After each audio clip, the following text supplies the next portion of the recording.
Je vais donc ouvrir la séance, souhaiter à chacun la bienvenue. Commencer par remercier très chaleureusement nos invités, Monsieur Louis Bourgois, qui est donc chercheur au laboratoire Odenor au Pacte à Grenoble, donc un labo CNRS, et Hervé Schmitt, directeur de la Maison départementale des personnes handicapées de la Marne, et par ailleurs directeur adjoint de la solidarité départementale.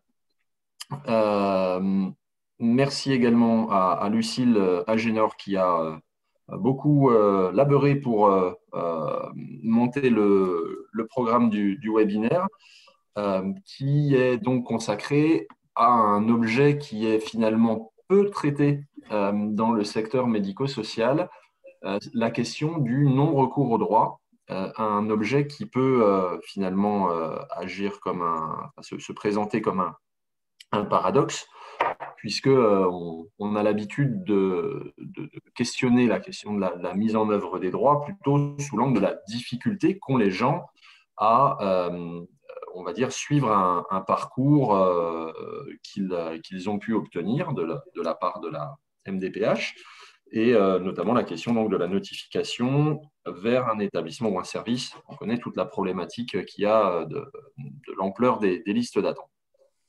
Or,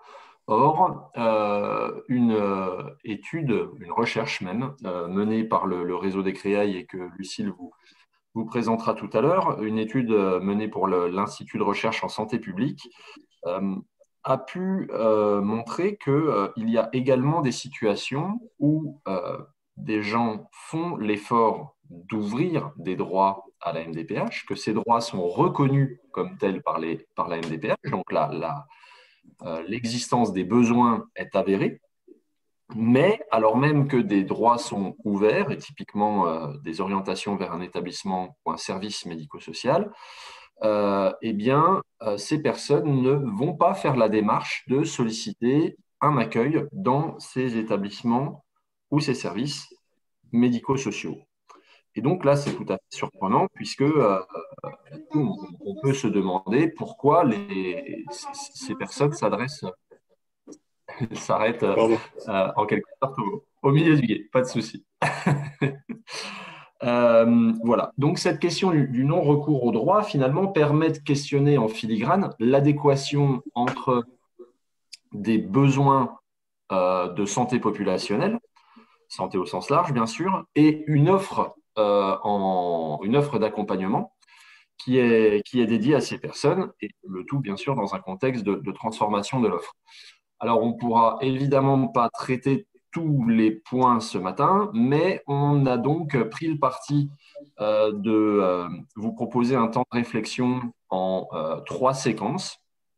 La première est donc celle du cadre à poser. La question du non-recours au droit a été théorisée, a fait l'objet de différentes études dans différents secteurs et auprès de différentes populations. Donc, le spécialiste en titre au niveau national, c'est vraiment cet observatoire du non-recours au droit à Grenoble. Et donc, à nouveau, merci, Monsieur Bourgois, de pouvoir nous partager le cadre que votre équipe a pu contribuer à établir.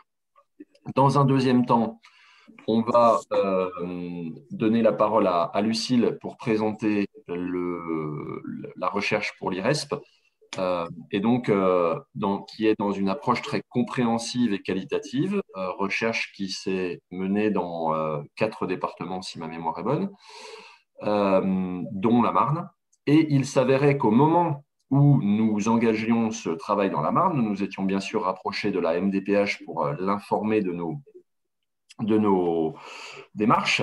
Eh bien, cette question trouvait un écho tout particulier dans la Marne, puisque le constat avait également été posé au niveau de la maison départementale des personnes handicapées, où il se rendait compte qu'effectivement, un certain nombre de personnes bénéficiant d'une notification, et c'était particulièrement vrai des personnes orientées vers un ESAT, mais pas que, eh bien, entre guillemets, disparaissaient dans la nature, et en tout cas, au niveau du circuit médico-social, on ne savait pas ce que devenait leur parcours, quoi.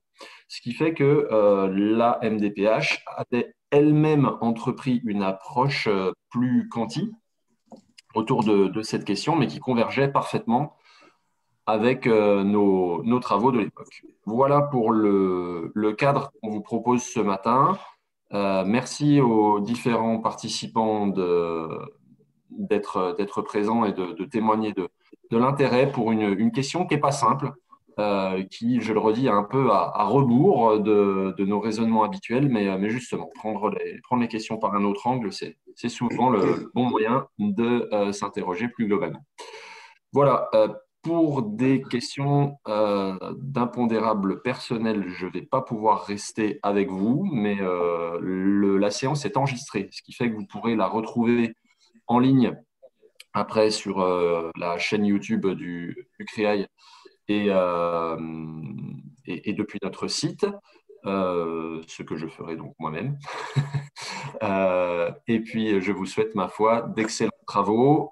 Pour échanger avec les présentateurs, vous avez un petit chat qui vous est dédié dans les fonctions webinaires. N'hésitez pas à vous en servir. Voilà, merci et bons travaux à tous. Merci beaucoup, Thibaut. Du coup, on va commencer par effectivement comprendre le phénomène du non-recours au droit avec vous, Monsieur Bourgois. Comme on vient de vous le préciser, il y a une petite fenêtre questions et réponses, donc n'hésitez pas à poser vos questions pendant la présentation et nous ferons une synthèse de vos différentes questions par la suite. Donc une vingtaine de minutes de présentation, une quinzaine minutes de réponse aux questions par la suite et on essaiera de répondre au plus grand nombre, bien évidemment. Alors, je vais vous mettre votre présentation, Monsieur Bourgois.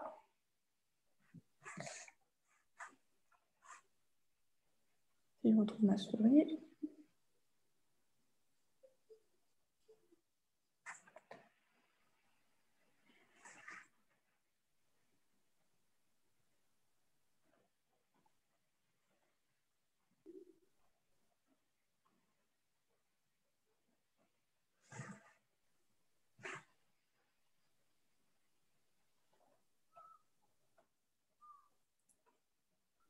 Voilà, est-ce que la présentation s'affiche correctement? Pour moi, c'est bon, oui. Très bien. Dites-moi, du coup, quand il y a besoin de passer. Ok, oui, merci beaucoup. Ouais, je ne sais pas pourquoi ça ne fonctionnait pas sur ma tablette. Merci beaucoup. J'y vais, du coup? Allez-y, on vous écoute jusqu'à 10h30 à peu près. Très bien. Bonjour à toutes et tous. Bon, c'est toujours un peu étrange de parler devant un écran sans voir de visage, mais on commence à s'habituer quand même. Merci beaucoup pour l'invitation.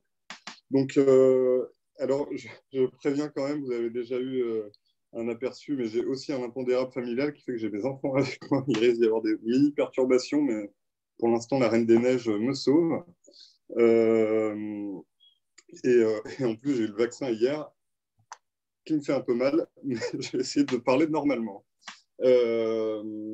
Donc, effectivement, la demande était de donner quelques repères sur cette notion de non-recours au droit et au service.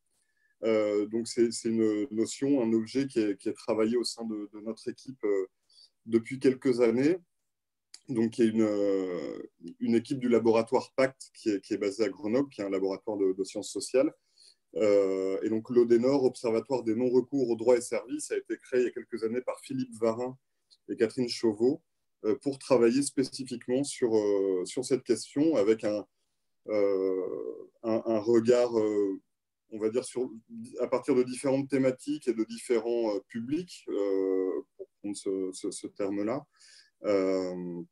mais un même objet de recherche dont on va parler aujourd'hui. Donc voilà, ça va être vraiment des repères, c'est un peu la demande très généraux sur la notion, de reprendre un peu la typologie qui a été établie par l'Observatoire et qui, même si elle est mouvante, est relativement stabilisée, permet de donner un peu des contours à l'objet. J'espère du coup qu'il n'y aura pas trop de redites ou de choses déjà connues par ailleurs. simplement pour me présenter, donc moi j'ai rejoint l'Observatoire en 2014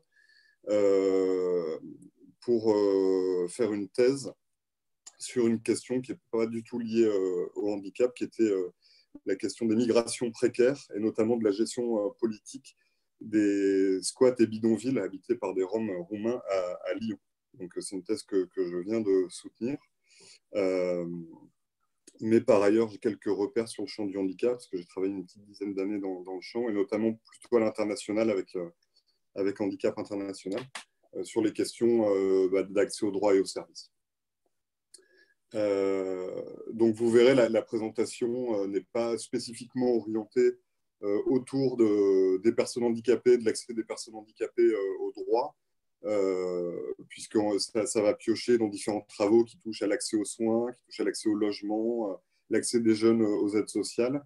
Il y a encore peu de travaux qui traitent, il y en a quelques-uns, mais peu de travaux qui traitent très spécifiquement de la question de l'accès aux droits des personnes, du non-recours aux droits des personnes handicapées.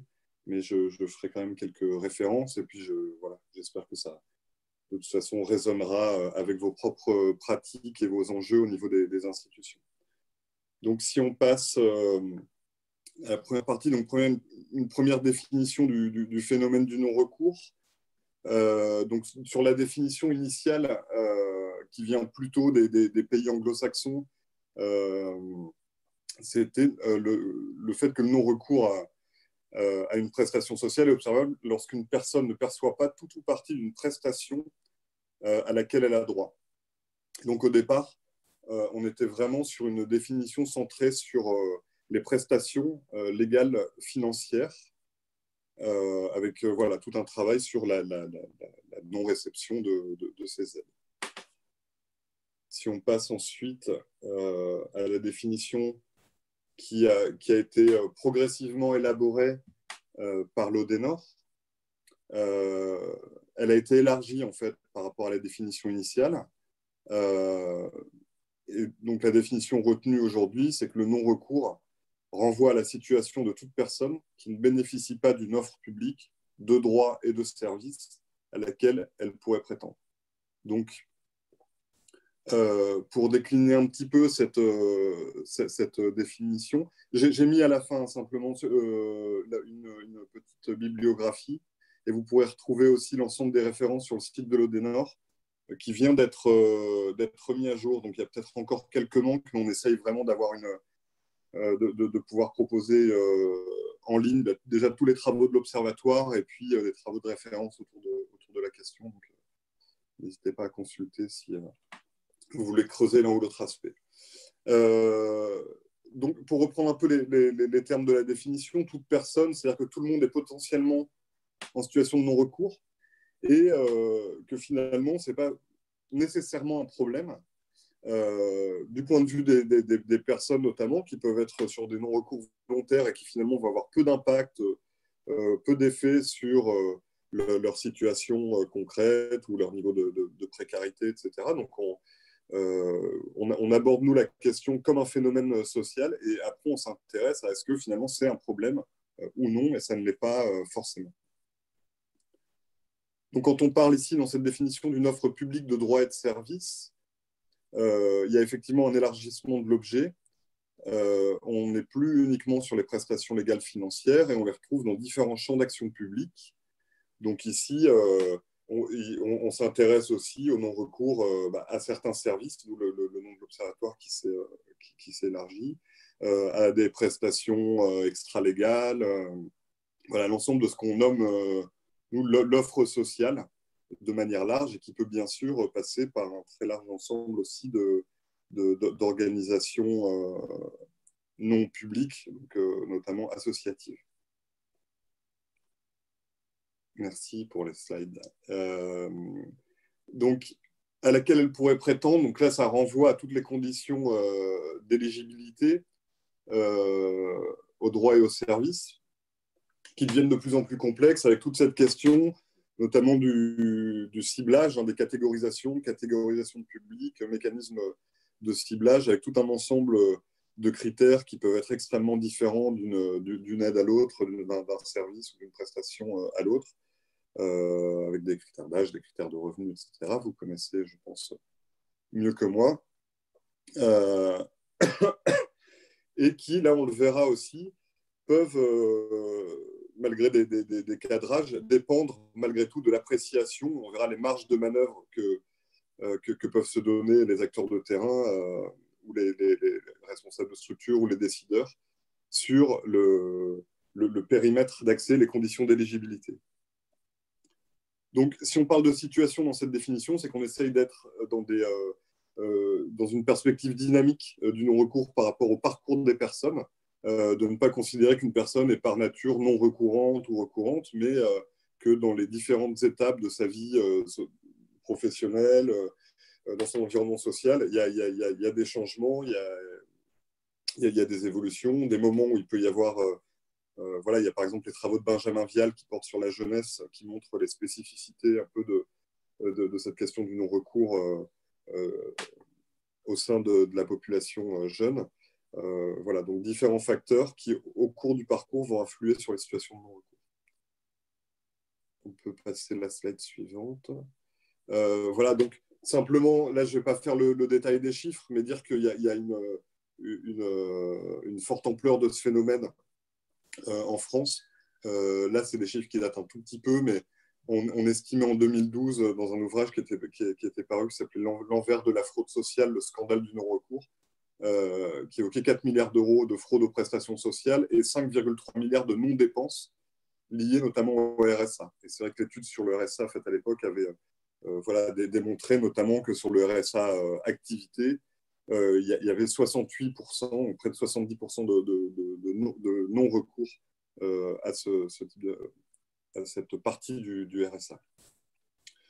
Voilà, donc là, vous avez quelques chiffres que je ne vais pas détailler, mais pour dire qu'effectivement, on est quand même sur un phénomène d'ampleur où on estime que sur un service ou une prestation mise en œuvre à un moment donné, on a toujours entre 20 et 70% de non-recours, donc il y a un phénomène structurel qu'il s'agit donc de comprendre et dans certains cas de pouvoir limiter au maximum. On peut passer à la slide suivante.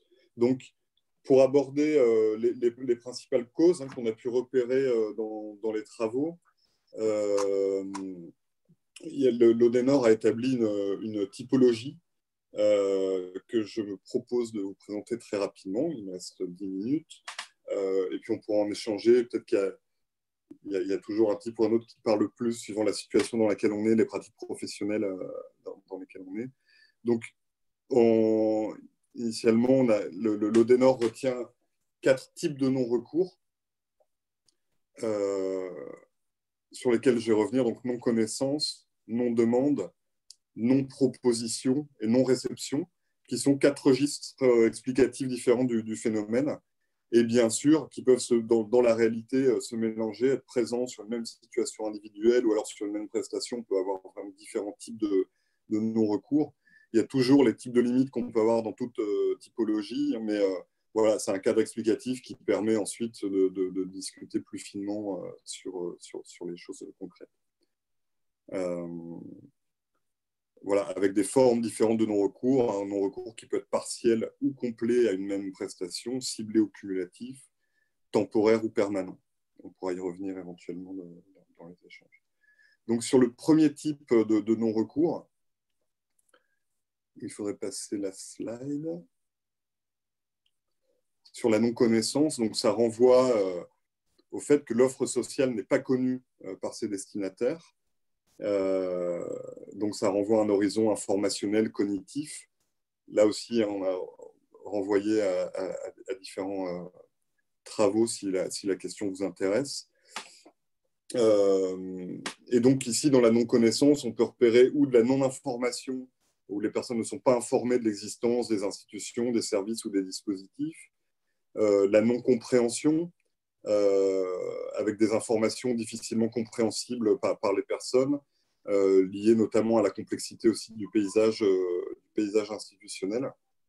Et le non-concernement, qui a été une forme de non-recours établie notamment dans les travaux de Benjamin Vial, que je citais tout à l'heure, sur la jeunesse avec des individus qui ne se sentent pas concernés par les droits ou les services auxquels ils peuvent prétendre.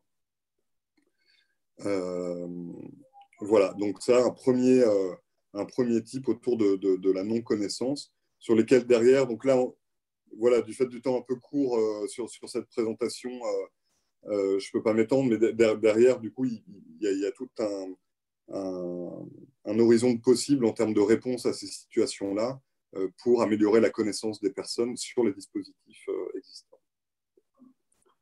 Deuxième type de non-recours, en passant à la slide suivante.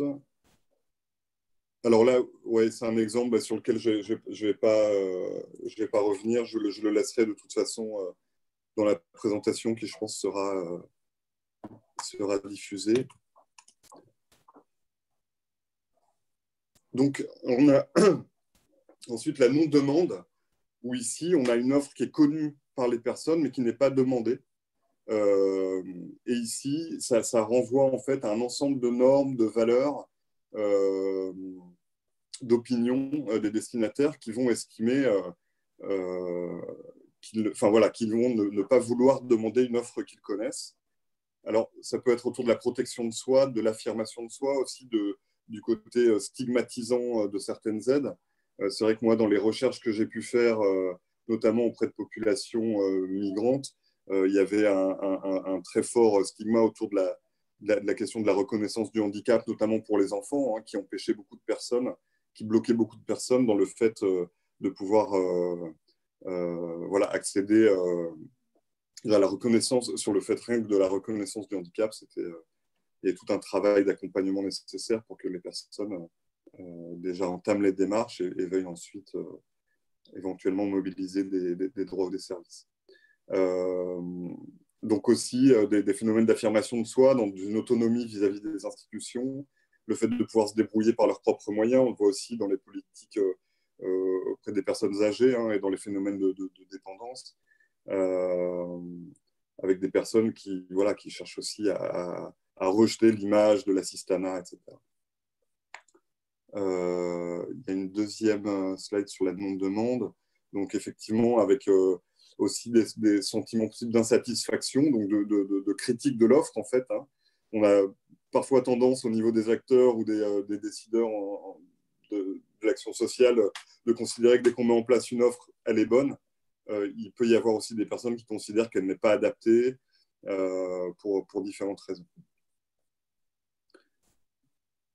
Troisième forme de non-recours. Là, on peut passer, s'il vous plaît. Super. La non-proposition. Alors ici, on bascule de causes qui sont plus liées aux individus et aux personnes à des causes plus institutionnelles ou structurelles. Et ici, en fait, je parlais tout à l'heure de la marge de manœuvre des professionnels. La non-proposition renvoie aux postures et pratiques professionnelles qui les amènent à ne pas proposer une offre à une personne qui en a besoin et dont l'intervenant social connaît l'existence. Il y a eu notamment des travaux autour du DALO, donc du logement opposable, pour montrer à quel point l'offre de logement à des personnes sans abri était conditionnée aussi aux marges de manœuvre que se donnaient les professionnels pour estimer, par exemple, la capacité à habiter de la personne. Et oui, c'est le bon moment. Ah non, là, c'est pas le bon moment. Il faut peut-être d'abord travailler sur les addictions ou autres avant de pouvoir proposer un logement. Donc, des marges de manœuvre que les personnes se donnent pour proposer ou non le droit ou le service. Ça peut être aussi lié à des manques d'informations de la part des professionnels sur les services existants dans certains champs qu'ils maîtrisent moins bien. On peut avoir dans le champ notamment de l'action sociale ou de l'urgence sociale des personnes qui sont en méconnaissance totale, notamment par exemple du champ du handicap ou des possibilités données, et qui du coup ne vont pas orienter les personnes vers ces services. Sur la slide suivante, ça peut être aussi des manques de moyens des institutions qui mènent à cette non-proposition et au fait d'une offre contingentée qui fait qu'on ne va pas proposer à la personne en sachant qu'elle ne pourra pas de toute façon y avoir accès parce qu'il n'y a pas assez de places disponibles, par exemple. Et donc les choix et jugements dont je parlais tout à l'heure. Troisième type de non-recours, la non-réception. où l'offre sociale est connue, elle est demandée par la personne, mais elle n'est pas reçue. Ça faisait un peu référence à ce qui a été dit tout à l'heure en introduction. Oui, un dernier, monsieur. Avec mes excuses. Et donc, ça renvoie à la lourdeur, à la lenteur, complexité des démarches, des procédures administratives. Ça peut être aussi un abandon des démarches en cours de demande. Il y a aussi toute la question qui traverse un peu l'ensemble des types de non-recours la numérisation et tout l'accès à distance pour les aides, les délais de traitement, etc. Aussi les phénomènes de discrimination dans l'obtention de l'aide. Voilà, je vais finir parce que je vois que le temps est fini. Donc, voilà simplement ici quelques éléments sur les points principaux, sur les raisons du non-recours. Avec à la fois, je vous disais, on essaye de voir à la fois ce qui peut relever d'éléments liés aux personnes individuelles et puis d'éléments liés aux structures, aux institutions. Et donc, et aux pratiques professionnelles de terrain dans la relation aux personnes. Sur la slide suivante, oui, sur les quelques pistes de réflexion pour finir. Alors, c'est simplement pour dire, c'est une grille évolutive, en fait. On est constamment en train de la remettre au travail. Moi, par exemple, dans la thèse que j'ai pu faire sur les squats et bidonvilles et le traitement politique de ces questions-là, il y avait la mise en place d'institutions, on va dire, de droits spécifiques pour ces populations, notamment de villages d'insertion, qui sont des lieux d'hébergement temporaire pour les personnes, où j'ai pu observer que du fait que les personnes étaient prises dans ces institutions spécifiques, on leur interdisait l'accès à certains droits communs, notamment en l'occurrence c'était l'accès par exemple à Pôle emploi, parce qu'on estimait qu'elle était accompagnée à l'emploi dans la structure, donc pas d'inscription possible à Pôle emploi ou aux maisons départementales, des solidarités, etc. Donc toute une réflexion sur l'accès aux droits et les phénomènes de non-recours quand on est dans une institution spécialisée. Et donc, je propose, dans les pistes d'ouverture de cette thèse, de pouvoir regarder aussi justement dans le champ du handicap, parce que ce non-recours par interdiction peut résonner aussi aux oreilles des professionnels que vous êtes. Voilà. Et donc, il y a toute cette question aussi du ciblage, de la création d'institutions spécifiques.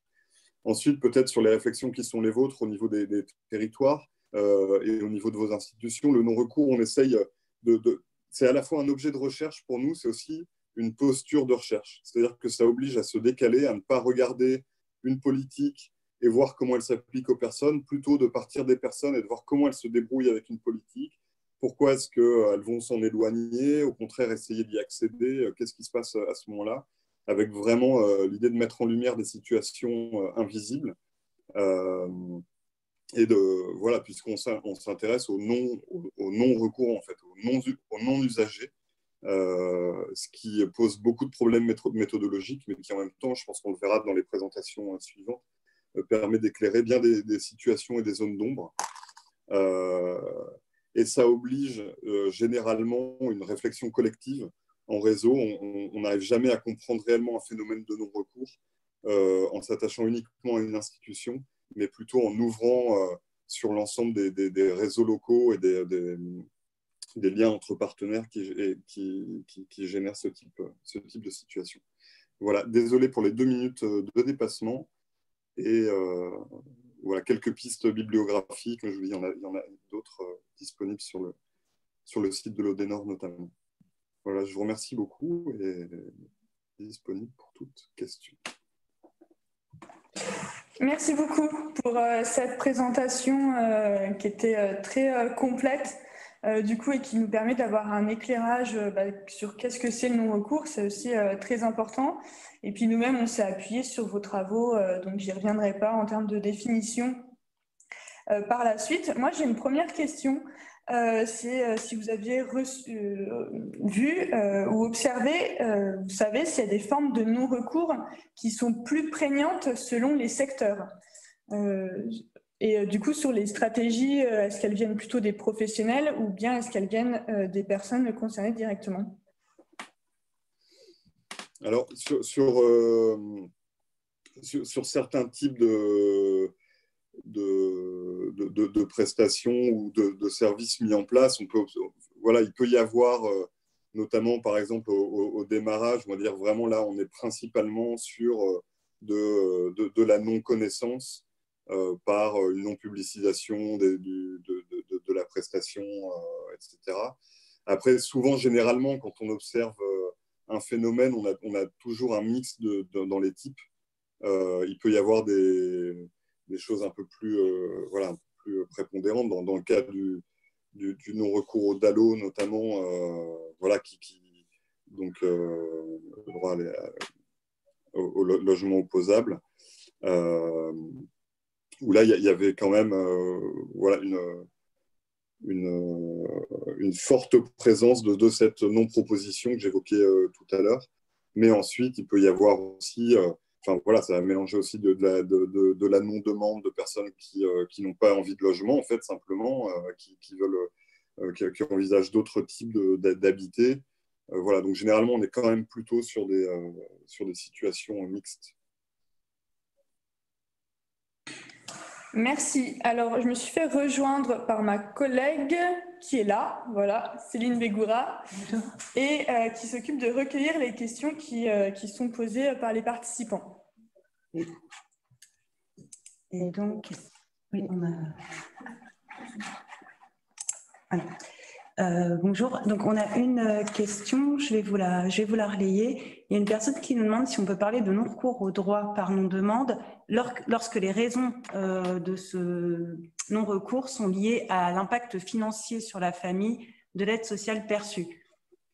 Et donc la personne précise ensuite, notamment pour l'aide sociale récupérable sur succession, elle nous indique que faire peser le poids de la déficience et ses conséquences sur les proches se surajoute souvent à l'impact financier futur, ce qui peut conduire à un refus d'aide. Voilà. Tout à fait. Tout à fait. Merci à la personne pour la question. Oui, effectivement, en fait, c'est ce que je disais un petit peu au début. Nous, les phénomènes de non-recours, on essaye de les prendre de la manière la plus neutre possible, en se disant qu'il peut y avoir aussi du non-recours tout à fait pertinent dans un sens. En tout cas, on prend au sérieux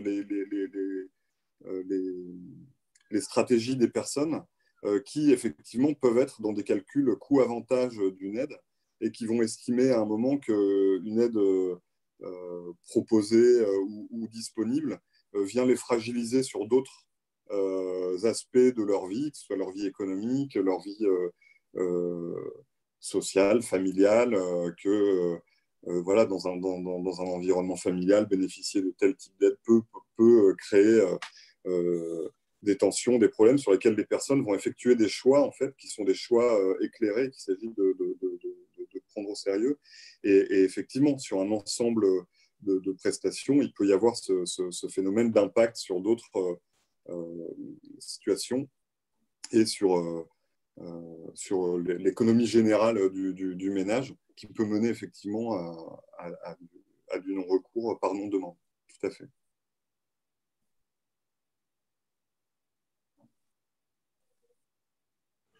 Merci beaucoup. Du coup, on n'avait pas d'autres questions, donc on va pouvoir passer à la suite. J'en profite pour vous féliciter pour votre soutenance et du coup votre grade de docteur récent. On sait à quel point c'est toujours une étape très importante. Oui. Simplement, j'essaye de rester avec vous jusqu'au bout, mais c'est possible que je doive partir un peu avant. Je m'en excuse par avance si c'est le cas. Pas de souci. Partage d'écran.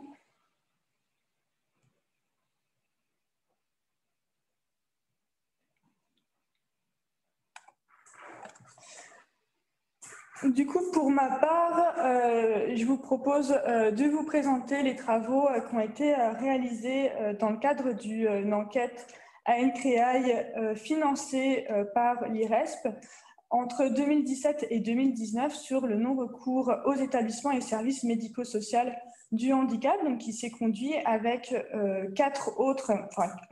trois autres plutôt CREAI, qui sont le PACA-Corse, la Nouvelle-Aquitaine, la Bourgogne-Franche-Comté et, pour ma part, le CREAI Grand Est.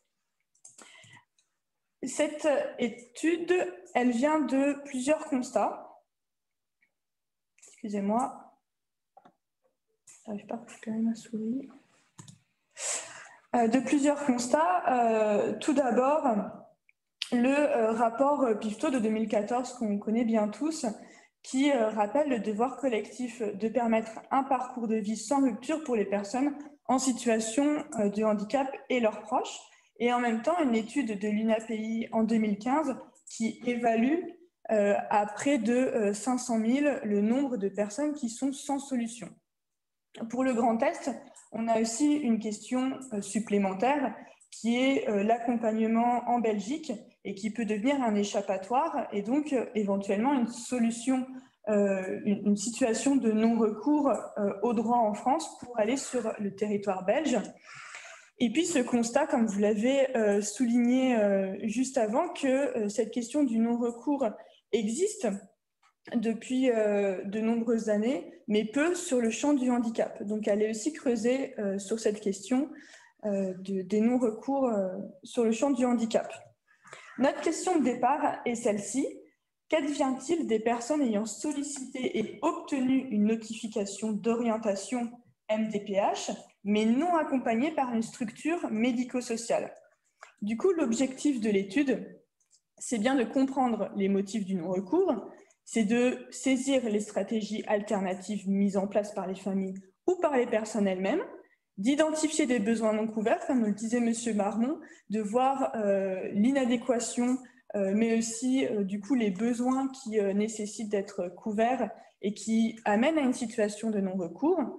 Et pour cela, on a été voir au niveau de leur profil, de leur logique et de leur parcours, avec une étude plutôt qualitative sur ces 4 départements. On s'est bien sûr appuyé sur la définition du non-recours de l'Odénor, donc je ne vais pas m'attarder dessus vu la présentation que vous venez de nous en faire, Monsieur Bourgois, mais on est bien sûr parti de la définition assez classique que le non-recours fait référence à une situation où les personnes ne perçoivent pas tout ou en partie des droits ou prestations auxquels elles sont a priori éligibles et que ce non-recours peut être total, partiel, temporaire ou permanent. On est parti de plusieurs hypothèses à partir de cette définition du non-recours, notamment sur le secteur handicap et médico-social, que le non-recours peut faire référence à un refus au niveau de l'identité ou de statut de personnes handicapées, c'est-à-dire que d'avoir à faire une demande auprès de la MDPH, c'est aussi reconnaître ce statut, qui peut avoir un refus de l'offre. On verra que c'est aussi une inadéquation au niveau de l'offre. Et puis, cette notion de non-connaissance ou de non-demande malgré les connaissances. Au niveau de la méthodologie, nous sommes donc sur 4 créailles qui chacun ont choisi un département, la Marne, la Saône-et-Loire, le Var et le Lot-et-Garonne, avec une totalité de 103 entretiens téléphoniques qui ont tous été conduits selon une grille unique. Au total, nous avons 48 parents d'enfants et 55 adultes ou leurs représentants. Au niveau des adultes, on va beaucoup parler des familles également parce que nous avons beaucoup eu de parents d'adultes au bout du fil. Et nous sommes sur l'ensemble des établissements et services médico-sociaux, que ce soit sur le secteur adulte et enfant. Néanmoins, au niveau du secteur adulte, nous n'avons pas les ESAT dans notre panel, ce qui était peut-être une erreur puisqu'on s'est rendu compte qu'il y avait beaucoup de situations de non-recours par rapport aux ESAT. Néanmoins, on les a enlevés de notre panel.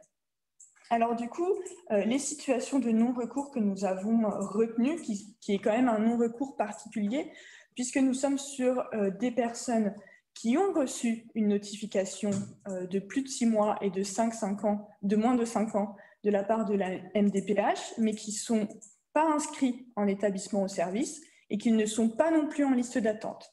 Ce qui veut dire que les personnes qui nous ont dit au téléphone n'ayant jamais reçu de courrier de la MDPH ne faisaient pas partie de notre panel, de même que les personnes qui n'ont jamais fait de demande n'en font pas partie.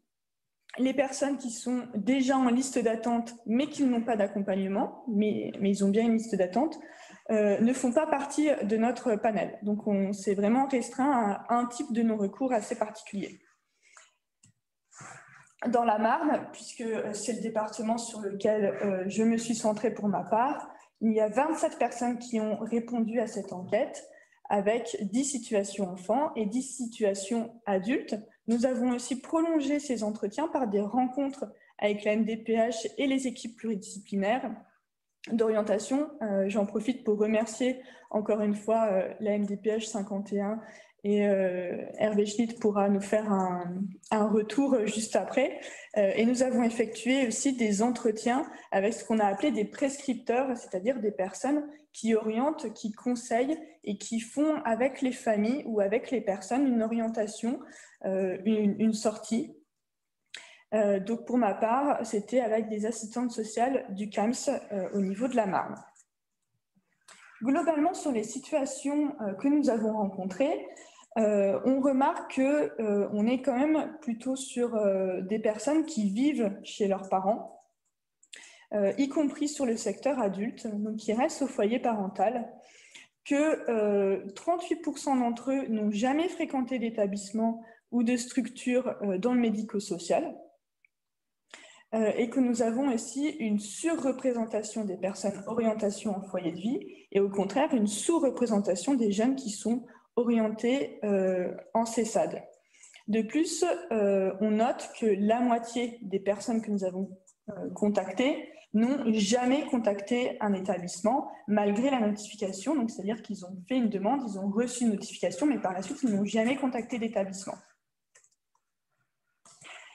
Parmi les personnes qui ont contacté un établissement, on a à la fois des personnes qui ont un non-recours du fait d'elles-mêmes et un non-recours du fait des établissements. Je m'explique.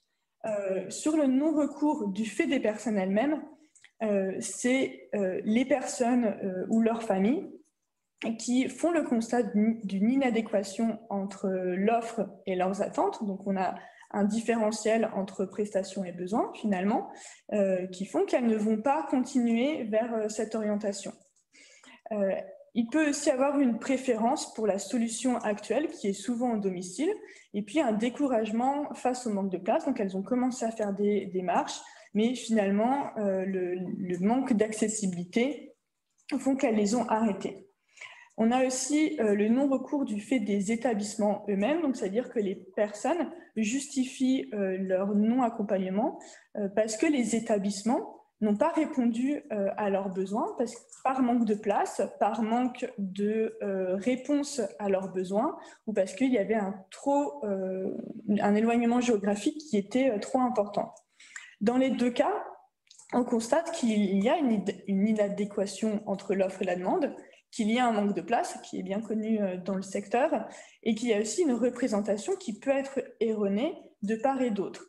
D'un côté, les personnes qui estiment que l'offre proposée ne leur correspond pas, de l'autre, des établissements qui estiment que la personne ne correspond pas non plus à l'accompagnement qu'elles peuvent proposer.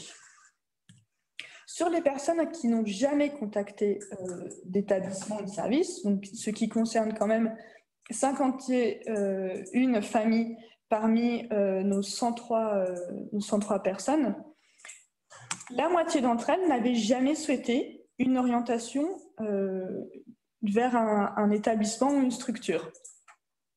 Elle nous justifie cette orientation sur le fait que ce sont les professionnels qui vont conseiller ou qui choisissent, on l'a bien mis entre guillemets, en tout cas il y a une non-adhésion au niveau de la construction du dossier pour aller vers un établissement. Donc au moment où elles reçoivent la notification, elles ne vont pas adhérer à la démarche, elles ne vont pas contacter l'établissement. On a aussi 37% de ces familles qui apprécient la solution actuelle, qui est souvent une solution alternative. Et puis 25% qui ont fait ce qu'on appelle une notification de sécurité, souvent auprès des personnes qui sont vieillissantes, tout simplement pour se connaître, pour savoir à quoi est-ce qu'elles peuvent avoir droit, mais que la situation actuelle leur convient. Donc on va venir sécuriser un parcours, à mettre un au cas où sur cette orientation. Nous avons tenté de faire une typologie à partir de ces 103 situations, à partir de 3 grands types de non-recours, ce qu'on va appeler le non-recours subi, le non-recours choisi et le non-recours par mauvaise connaissance ou compréhension du circuit, qui est vraiment plutôt une petite partie de notre panel qui va concerner les personnes qui n'avaient pas compris suite au courrier qu'il fallait recontacter un établissement. Par contre, sur le non-recours subi, ce sont des personnes qui se sont vues refuser une admission par un, voire plusieurs établissements, qu'il y a encore une fois une inadéquation de l'offre avec un refus d'admission qui est exprimé clairement de la part de l'établissement, un découragement face à la complexité d'accès et une absence aussi parfois de la part des établissements qui ne répondent pas au courrier ou au téléphone, donc une difficulté de contacter l'établissement. Au niveau du non-recours choisi, cette fois-ci, on est plutôt sur une non-adhésion, que ce soit de la part des bénéficiaires ou de leur famille, au principe de l'offre.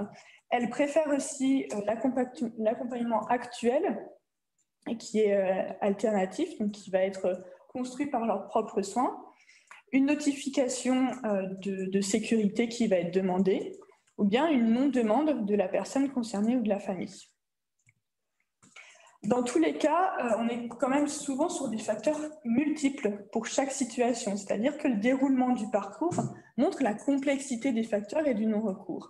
Pour autant, à chaque fois, nous avons classé la situation dans une cause unique de non-recours, qu'elle soit subie ou choisie. Je vous ai mis 2 exemples de situations. Par exemple, un jeune homme qui refuse un accueil en ITEP, et puis par la suite, il change d'avis, mais cette fois-ci, il ne trouve plus de place. Donc, est-ce qu'on est sur un non-recours subi ou choisi, puisque au départ, il choisit de ne pas aller en ITEP, mais par la suite, il les subit, puisqu'il n'arrive pas à trouver de place. C'est la même chose pour cette famille qui est découragée par l'attente vers un IME. Les parents mettent en place des solutions alternatives en attendant, et puis au moment de l'entretien, finalement, cette situation leur convient. Donc cette fois-ci, la situation est subie au départ par manque d'accessibilité, par liste d'attente qui est trop importante, mais elle est choisie au final puisque la situation alternative leur convient. Très rapidement, je vous ai remis le tableau des causes principales du non-recours pour vous montrer qu'il y a quand même beaucoup de causes différentes. Alors, des solutions alternatives pérennes, qui deviennent pérennes finalement, puisque on est sur des personnes qui vont venir faire appel à des libéraux suite justement à la situation que je viens de vous citer sur l'IME qui est trop long finalement à atteindre. Donc, on met des solutions alternatives, on vient chercher des libéraux et finalement, c'est une situation qui peut convenir aux familles, puisque ça répond à leurs attentes. Néanmoins, on a quand même 12% des personnes qui sont en non-recours et qui n'ont pas d'accompagnement alternatif. Et nous avons 44% des adultes et 31% des enfants qui n'indiquent avoir jamais bénéficié d'un accompagnement par une structure médico-sociale. Donc, ça pose quand même la question de l'accompagnement et de ce qui peut être mis en œuvre, et le fait de venir chercher des solutions alternatives qui demandent la mobilisation de certaines ressources de la part des familles. Voici quelques situations. Cette femme de 56 ans qui est en Saône-et-Loire et qui a fait le choix d'arrêter son accompagnement SAVS en disant que finalement l'accompagnement par la curatrice lui suffit. Nous avons également cet homme de 44 ans qui vit en couple, qui souhaite travailler et qui n'a actuellement aucune prise en charge, mais qui nous explique qu'il n'en veut pas, que c'est un choix de sa part et que c'est très bien comme ça. Et pour finir, un enfant dans la Marne qui a subi un accident, qui est actuellement suivi, en tout cas au moment de l'entretien, suivi par 4 professionnels paramédicaux au sein d'une maison médicale et que le CESAD a été demandé par leurs parents comme une situation alternative, mais finalement, la situation actuelle leur convient, donc ils ne changent pas de situation. Donc là, on est bien sur des situations alternatives qui restent et qui restent pérennes malgré la notification MDPH qui leur parvient et qui leur est accordée. Alors, on a aussi des catégories d'établissements qui sont plus ou moins concernés par le non-recours. On remarque chez les enfants que la principale orientation n'ayant pas fait suite de la part des familles, ce sont les IME. Au contraire, les CESAD sont peu concernés par le non-recours.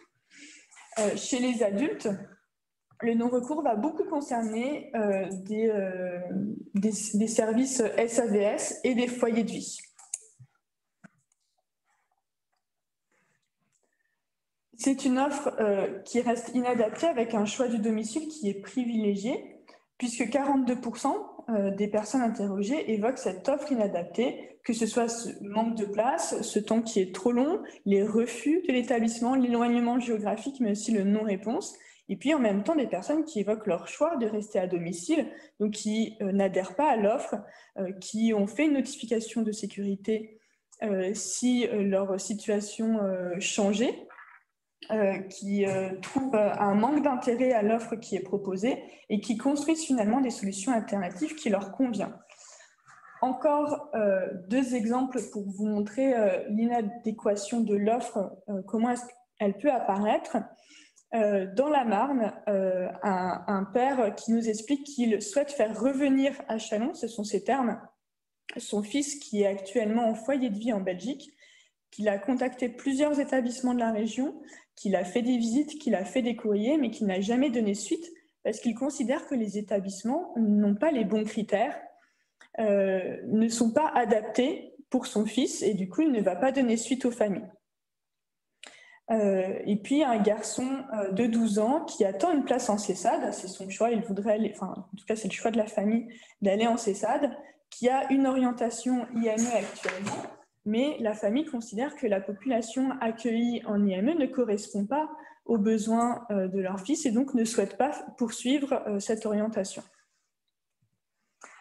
Pour autant, même sur les personnes qui n'ont jamais été suivies en établissement, la plupart envisagent d'être, pourquoi pas, accompagnés par un établissement ou un service par la suite, avec des situations qui sont très variées.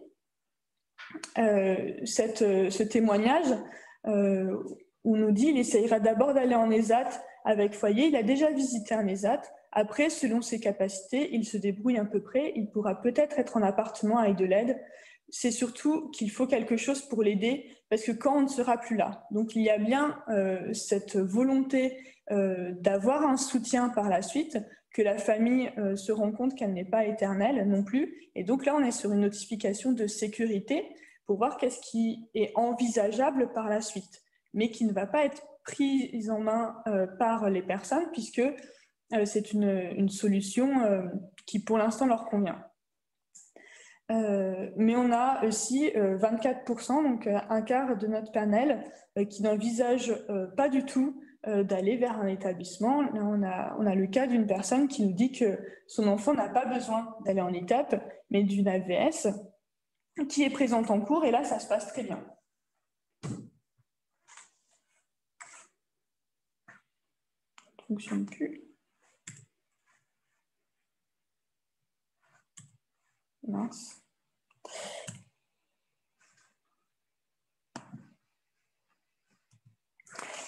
Pour finir et pour conclure, on voit qu'il émerge des entretiens le souhait fréquent d'une vie à domicile et en même temps de solutions sur mesure, que les solutions alternatives, elles fonctionnent et que les solutions qui sont proposées au niveau institutionnel ne correspondent pas forcément aux besoins des familles. On voit aussi qu'il y a besoin d'un appui pour venir solidifier des solutions sur mesure qui, pour l'instant, sont souvent bricolées. C'est aussi des termes qu'on retrouve pendant les entretiens, où ce sont les familles elles-mêmes qui vont venir mobiliser leurs propres ressources et leurs propres connaissances du champ du handicap pour venir mettre en place un accompagnement sur mesure. Et puis que les modes d'accompagnement permettent une inclusion et une sécurisation des parcours. Donc, si les CESAD sont moins touchés par le non-recours, c'est peut-être aussi parce que ce sont des services qui offrent déjà cette double casquette qui est importante pour les familles et les personnes, d'être à la fois dans l'inclusion, d'avoir le choix dans leur accompagnement et en même temps une sécurisation des parcours, puisqu'on remarque que les notifications de sécurité sont assez importantes. Je vous remercie de votre attention. Est-ce que nous avons des questions ? Il y a une question qui est de savoir si vous aviez pu établir une typologie des handicaps qui étaient plus concernés, soit par des non-recours subis ou des non-recours choisis. Alors, une typologie, je dirais pas jusque-là. On remarque dans le panel qu'on a pu avoir que nous étions plutôt sur des déficiences motrices et cognitives légères. Voilà. Après, non, on n'a pas pu établir s'il y avait des types de handicap qui étaient plus soumis à un certain type de non-recours finalement. D'accord. Voilà, si j'ai pu répondre à votre question. Oui. Je profite de pouvoir parler directement. Déjà, pour vous remercier, c'était vraiment intéressant. Et puis, du coup, il faudra voir si on peut aussi mettre les résultats de l'étude sur le site de l'Odenor, parce que ça alimente vraiment beaucoup de réflexions à notre niveau. J'ai oublié de dire que nous, c'était vraiment dans la volonté de l'équipe et de l'Observatoire de pouvoir plus développer des travaux dans le champ du handicap, d'où l'intérêt aussi pour moi de pouvoir participer aujourd'hui et de faire référence alors un travail peut-être en amont, je ne sais pas si vous l'avez aperçu, de votre propre étude, qui était un travail sur le non-recours qu'on appelait par non-orientation, qu'on essaie de travailler un petit peu concernant le handicap psychique, qui est une étude qu'on a faite en 2018, qui résonne aussi sur l'avant, du coup, sur le fait de ne pas être orienté. Et puis un travail qui avait été mené par un étudiant qui s'appelle Jean-Paul Jarin, sur le non-recours au service d'accompagnement à la vie sociale, et qui vient se placer à plusieurs endroits que vous avez pu évoquer dans la présentation. Moi, je retiens aussi les réflexions à pouvoir creuser sur l'inadéquation de l'offre. Et notamment de l'accompagnement de l'accompagnement à domicile. Là, il y avait les éléments sur le fait s'il y a un AVS, je n'ai finalement pas besoin d'un établissement, et effectivement de toutes les réflexions que ça pose autour des institutions. Oui, mais merci beaucoup. J'ai retenu du coup les références que vous m'aviez dit.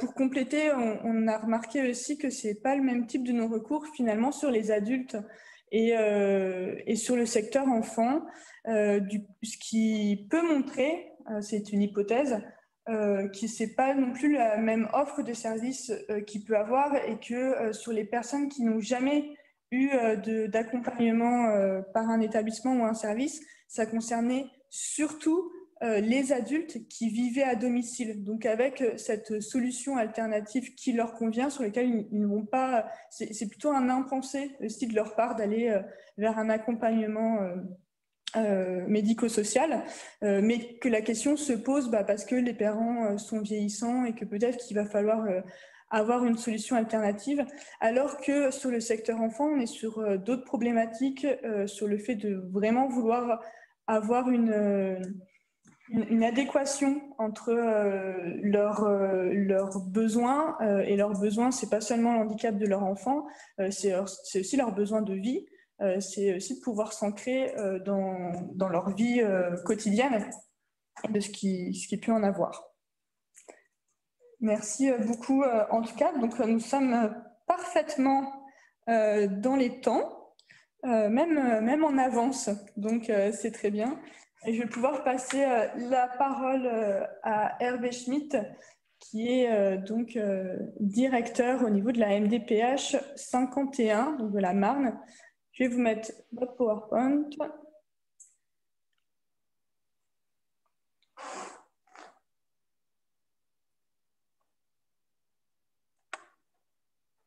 Une question encore? Non, c'est peut-être normal.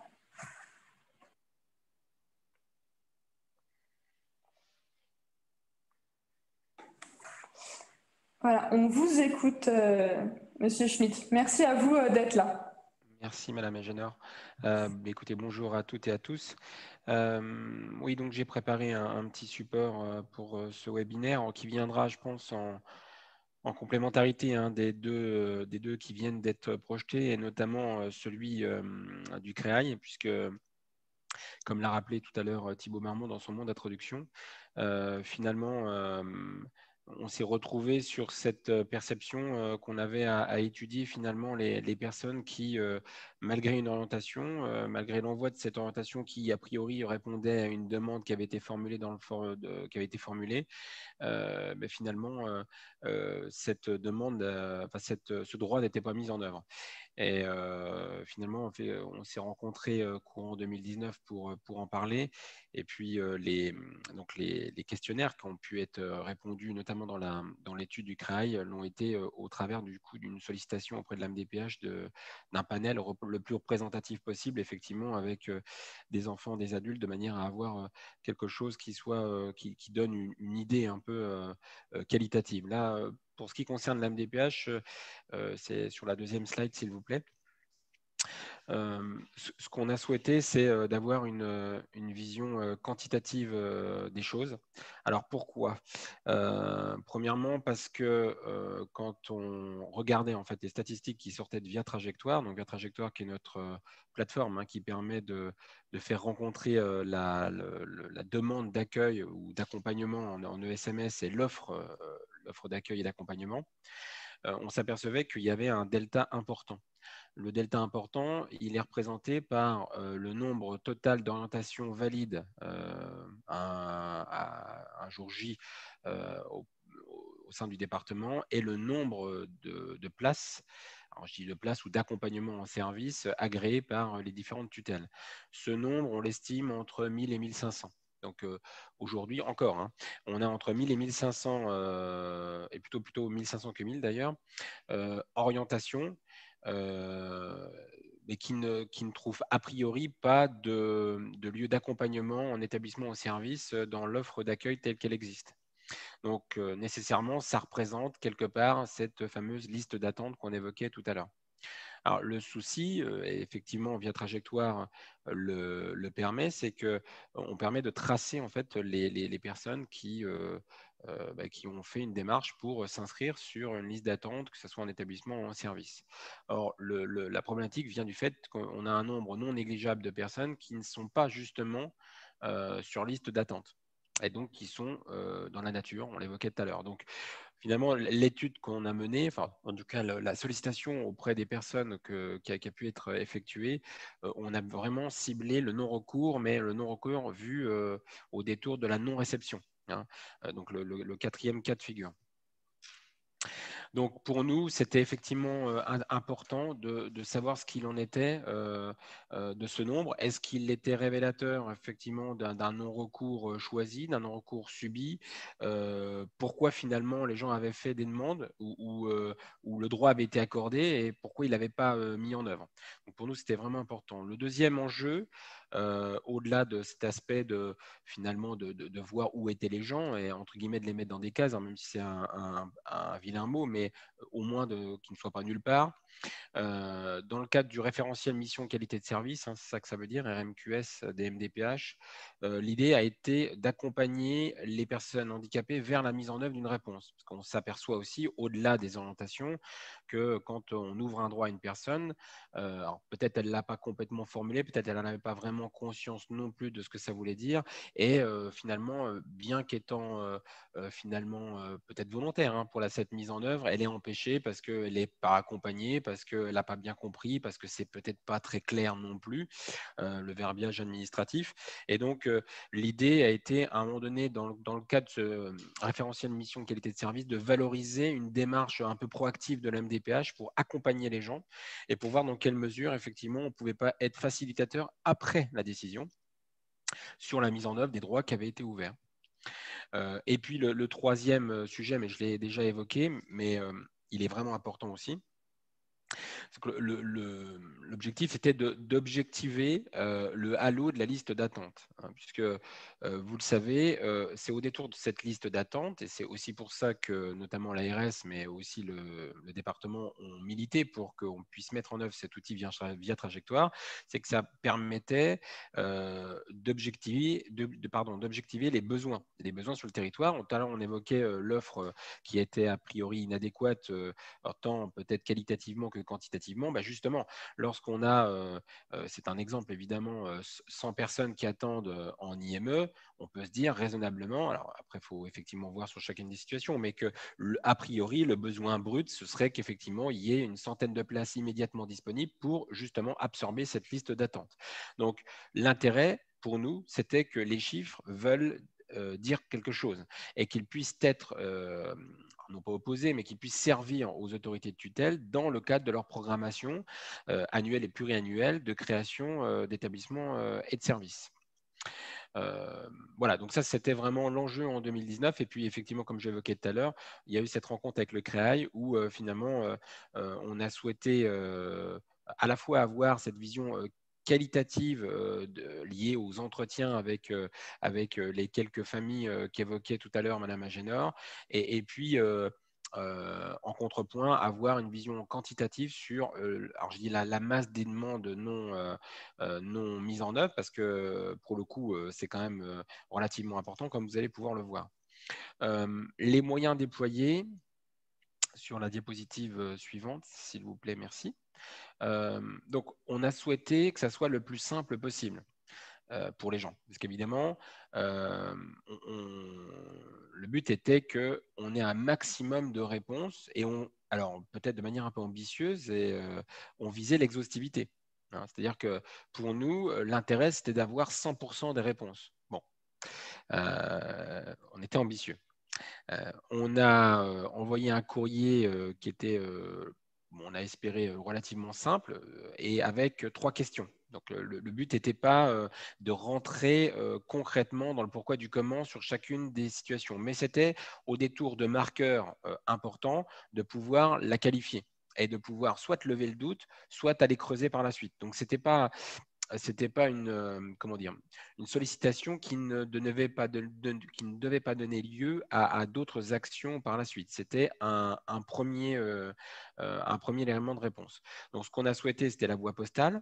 Alors, on avait évoqué la possibilité, à un moment donné, avec la Poste, d'avoir un partenariat qui permettait à ce qu'il y ait une explication du questionnaire, mais bon, on a abandonné ce cas de figure parce que la Poste permet aussi ce type de prestation de manière à ne pas stigmatiser et à ne pas flécher non plus éventuellement les personnes qui, de toute façon, au départ, n'avaient pas mis en œuvre a priori leurs droits et pour lesquelles on ne souhaitait pas mettre, entre guillemets, une étiquette ou qu'ils puissent avoir une forme de reconnaissance alors qu'a priori, elles voulaient s'en dédouaner.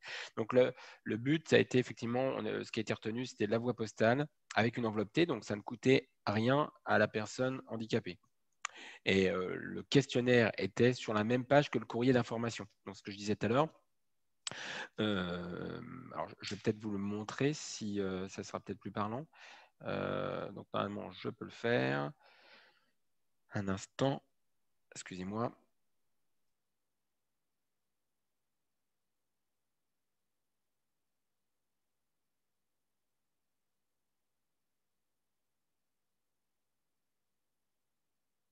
Normalement, vous devez l'avoir sous les yeux. Ça fonctionne très bien, merci. Super, merci beaucoup. Oui, donc du coup, voilà, je voulais vous le présenter.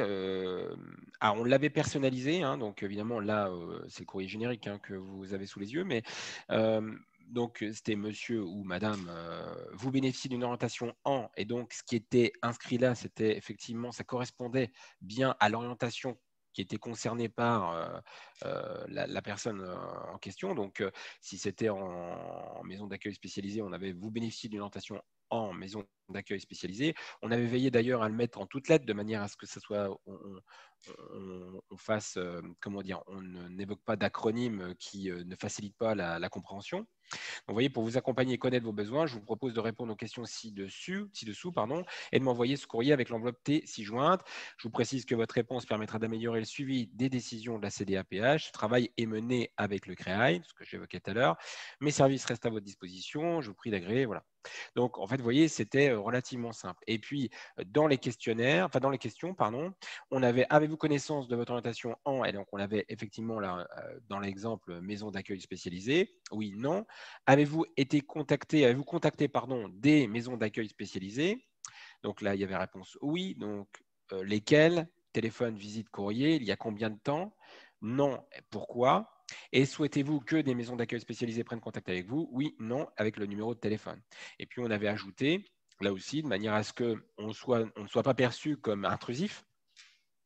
En fonction de vos réponses, la MDPH pourra être amenée à vous contacter. En cas de refus, la possibilité pour eux de ne pas donner suite finalement à cette sollicitation. Vous voyez, ça tenait sur une page.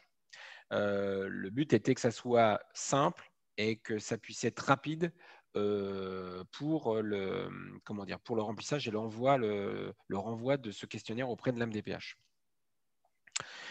Peut-être repartir sur le, s'il vous plaît, Madame Jenner, sur le diaporama. Il faut que je mette peut-être fin à...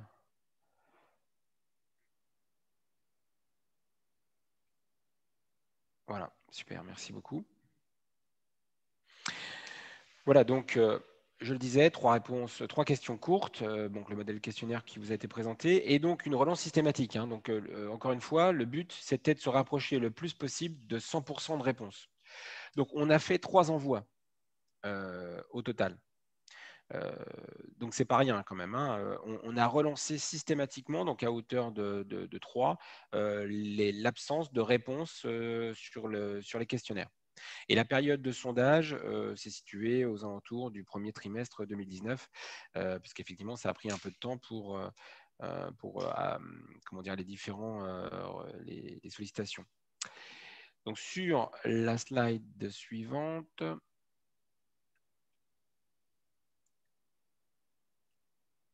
Voilà, donc c'est les résultats qu'on a pu obtenir. Alors, on a donc envoyé 928 questionnaires. Donc, en 2019, il y avait 928 personnes qu'on avait identifiées qui n'étaient ni en ESMS, donc ni accueillies ou accompagnées par un établissement et service, ni sur liste d'attente. Et sur la liste d'attente, je ne sais pas si tout le monde a bien ça en tête, mais on avait pris l'acception la plus large possible de la liste d'attente, hein, c'est-à-dire y compris lorsqu'il y a juste eu un contact téléphonique. Ce n'était pas uniquement les personnes qui étaient formellement inscrites sur liste d'attente. Donc on était vraiment bien parti sur les personnes qui, a priori, étaient ni connues des ESMS, quel que soit le mode en fait de sollicitation ou le mode de contact qui avait pu être initié. Donc 928, c'est pas rien. Hein. Sur les 928, on a eu 650 réponses. Vous voyez que finalement, il y a 300 questionnaires qui sont parvenus. Donc évidemment, à un moment donné, on a arrêté. Même si peut-être aurait-il fallu faire des relances téléphoniques, mais c'est là qu'on s'aperçoit que ce n'est pas simple de viser cette fameuse exhaustivité que j'évoquais tout à l'heure. Et donc, par la suite, vous avez le détail, en fait. Alors, ce qu'il faut retenir au-delà de ce tableau, de toute façon, il sera joint, donc vous pourrez le consulter et puis je pourrai revenir éventuellement pour expliquer les chiffres en question. Ce qu'il faut retenir, c'est qu'on a grosso modo, et c'est tout en bas, c'est là que c'est intéressant, on a 267 personnes qui souhaitent être contactées par un ESMS. Donc, on leur a dit, vous n'avez rien fait. Enfin, ils ont répondu, on n'a rien fait. Oui, peut-être. Alors, ils ont expliqué pourquoi, mais leur réponse, finalement, après avoir réfléchi quelque part au détour du remplissage du questionnaire, c'est de dire oui, oui, je souhaite être contacté par un ESMS. Bon, donc 267, et il y en a 276, donc à peu près la même proportion, qui ne souhaitent pas être contactés par un ESMS. Donc là, ça renvoie à ce qu'on se disait tout à l'heure au détour des deux précédents diaporamas. Il y a des personnes qui, effectivement, qui ne souhaitent pas être contactées parce que c'est un arbitrage. Enfin, en tout cas, on imagine que c'est un arbitrage. Alors, il est peut-être plus ou moins subi. Il faudrait peut-être l'expertiser plus que juste sur une seule réponse. Mais ils ont quand même formulé de manière très explicite qu'ils ne souhaitent pas être contactés par un ESMS. Donc, pour le coup, cette catégorie de personnes, ils nous envoient un message pour dire, en fait, on les contactera quand on aura soit envie, soit besoin. Bon. Par contre, il y en a quand même 267 sur les 650, hein, pour lesquels, donc à peu près la moitié, finalement, peut-être que si on s'était mis à disposition avant, ils y seraient peut-être sur la liste d'attente pour le coup. Donc, voilà, l'enseignement qu'on en a tiré, c'est qu'on a à peu près cette parité. C'est-à-dire qu'à priori, il y a une moitié de personnes qu'il faudrait accompagner vraisemblablement par une action proactive. Mais il faut encore identifier ces personnes-là parce que ça ne se lit pas sur leur front et pour le coup, ça ne se lit pas nécessairement dans le cadre des formulaires de demande qu'on reçoit à la MDPH. Et l'autre moitié qui, alors, au détour des questions qu'on avait pu poser, hein, on retrouve pour partie ce qu'a évoqué tout à l'heure Madame Agenor sur j'ai remis mon projet à plus tard, j'ai changé de projet, c'était quelque chose qui avait été effectué par précaution, donc ça s'entend bien évidemment. Alors ça ne veut pas dire pour autant que l'orientation n'est pas valide et que le projet n'est pas viable à terme, mais c'est le terme qui a peut-être évolué. Donc ça, c'est vraiment des éléments importants pour analyser qualitativement les statistiques qui sortent de Via Trajectoire, évidemment. Alors, je ne l'ai pas dit tout à l'heure, mais sur la liste d'attente, on a aujourd'hui tout ESMS confondu. Hein. Bien évidemment, on parlait des ESA tout à l'heure, des IME. Alors, il y a des établissements et services qui qui sont plus concernés que d'autres par les listes d'attente, hein, mais on est de l'ordre entre 600 et 700 personnes sur liste d'attente, tout SMS confondu, évidemment. Donc, quand je vois souhaite être contacté par un SMS 267, donc ça c'est des chiffres de 2019, hein, mais grosso modo, on peut raisonnablement se dire, alors il y aura nécessairement de la déperdition, mais qu'on pourrait rajouter 300 personnes de plus à ces 700 en fait, qui sont déjà sur liste d'attente. Donc c'est quand même pas négligeable. Alors évidemment, c'est une clé de répartition après entre tous les différents établissements et les différents services, sachant qu'évidemment, notamment le SMS sur lequel nous sommes le plus attentifs, avec d'ailleurs les personnes concernées, c'est les IME. Il y a certaines situations qui ont été évoquées tout à l'heure comme exemple sur des projets remis à plus tard ou des voies de contournement qui ont été initiées par des familles parce que, évidemment, l'attente sur la liste pour intégrer des IME était considérée comme trop longue. Donc, c'est évidemment des éléments hyper importants à faire passer. Alors, même si, évidemment, l'ARS l'a bien en tête, mais pour le coup, c'est plus du ressenti. Ça n'est pas une vision de la MDPH, ce n'est pas une vision des parents, une vision des établissements. C'est un élément objectif qui remonte du terrain au détour de l'évaluation des besoins. Voilà. Donc, ce qu'il faut retenir par rapport à ce questionnaire, c'est cette moitié-moitié. Hein. Alors, sachant que moitié-moitié sur le nombre de réponses qu'on a reçues, hein, qui n'était pas d'ailleurs, comme je le disais tout à l'heure, 100%. Vous voyez, on a indiqué 70%, qui est un relativement bon résultat, mais pour autant sur des droits qui sont ouverts. Hein. C'est là où c'est assez déconcertant. Les 928 personnes, ce n'est pas un questionnaire commercial pour savoir si les gens achèteraient bien le dernier aspirateur. C'est quand même des gens qui ont un droit ouvert pour intégrer un ESMS. Et vous voyez, il y en a quasiment un peu moins de 300 qui n'ont pas répondu. Voilà, donc ça, c'est des éléments hyper importants à prendre. Alors, juste la slide d'après pour vous dire que ce questionnaire, on s'en est servi pas uniquement pour avoir une vision, comment dire, globale. Évidemment, comme les questionnaires étaient individualisés, et on les a intégrés dans notre logiciel pour avoir des éléments, comment dire, des éléments qui permettent par la suite de le prendre en compte dans l'évaluation du renouvellement du droit. Parce que si c'est interpellant, on disait tout à l'heure, ça fait 2 ans, 3 ans que la personne n'a rien fait par rapport à son droit ouvert. Donc, c'est évidemment des questionnements qu'on reprend par la suite au moment du renouvellement du droit avec la personne pour savoir si effectivement, finalement, le droit est toujours valide. C'est-à-dire, est-ce que c'est toujours le projet? Oui, non. Si c'est le projet, dans quelle mesure on le reconduit puisque personne n'a fait, la personne n'a pas fait quelque chose, en tout cas n'a pas manifesté son intention de s'orienter vers un ESMS. Donc, c'est des éléments les raisons doivent être connues, en tout cas circonscrites de manière à ce qu'elles puissent être retravaillées dans le cadre de cette même évaluation. Le but de la manœuvre étant que la décision qui est proposée à la CDA soit la plus en adéquation avec l'attente de la personne handicapée et avec cette évaluation pluridisciplinaire que la MDPH doit faire au regard de l'offre d'accueil telle qu'elle existe, y compris en deuxième intention, c'est-à-dire quand il y a une orientation principale et une orientation secondaire, parce qu'on sait très bien aussi les difficultés et les contraintes qui pèsent sur l'offre d'accueil ou d'accompagnement aujourd'hui. Et donc, il y a une orientation principale et potentiellement aussi une orientation, non pas par défaut, parce que par défaut, ce serait dire que l'orientation n'est pas bonne, mais en tout cas, l'orientation secondaire qui peut être activée ou activable au regard effectivement de l'offre d'accueil telle qu'elle existe aujourd'hui. Juste la slide suivante, s'il vous plaît, Madame Agénor. C'est juste pour vous donner en fait l'idée qu'on voulait reprendre en fait tous les questionnaires de manière à ce qu'on ait un traitement, comme je le disais tout à l'heure, individualisé de chacun de ces questionnaires et qu'il y ait une reprise de contact téléphonique aussi, puisque moi le questionnaire était relativement simple, mais évidemment ça supposait d'aller gratter un peu plus.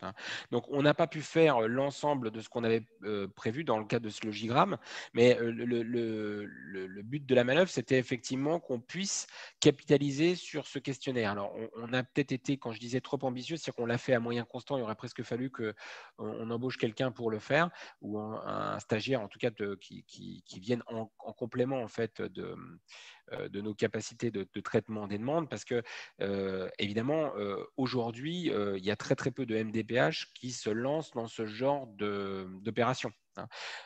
Et pour autant, je crois qu'elle est absolument indispensable. Mais indispensable plus. Alors, volontairement, j'ouvre un peu le sujet, parce que là, pour le coup, le questionnaire était plutôt sur la non-réception. Là où on est en train de travailler en ce moment, et c'est un des objectifs de la MDPH de la Marne, c'est sur la non-demande, notamment la non-demande des droits ouverts qui ne sont pas renouvelés. Parce que là aussi, c'est une autre subtilité. Il y a énormément de personnes, enfin énormément, en tout cas, il y en a un nombre non négligeable de personnes qui ont des droits ouverts.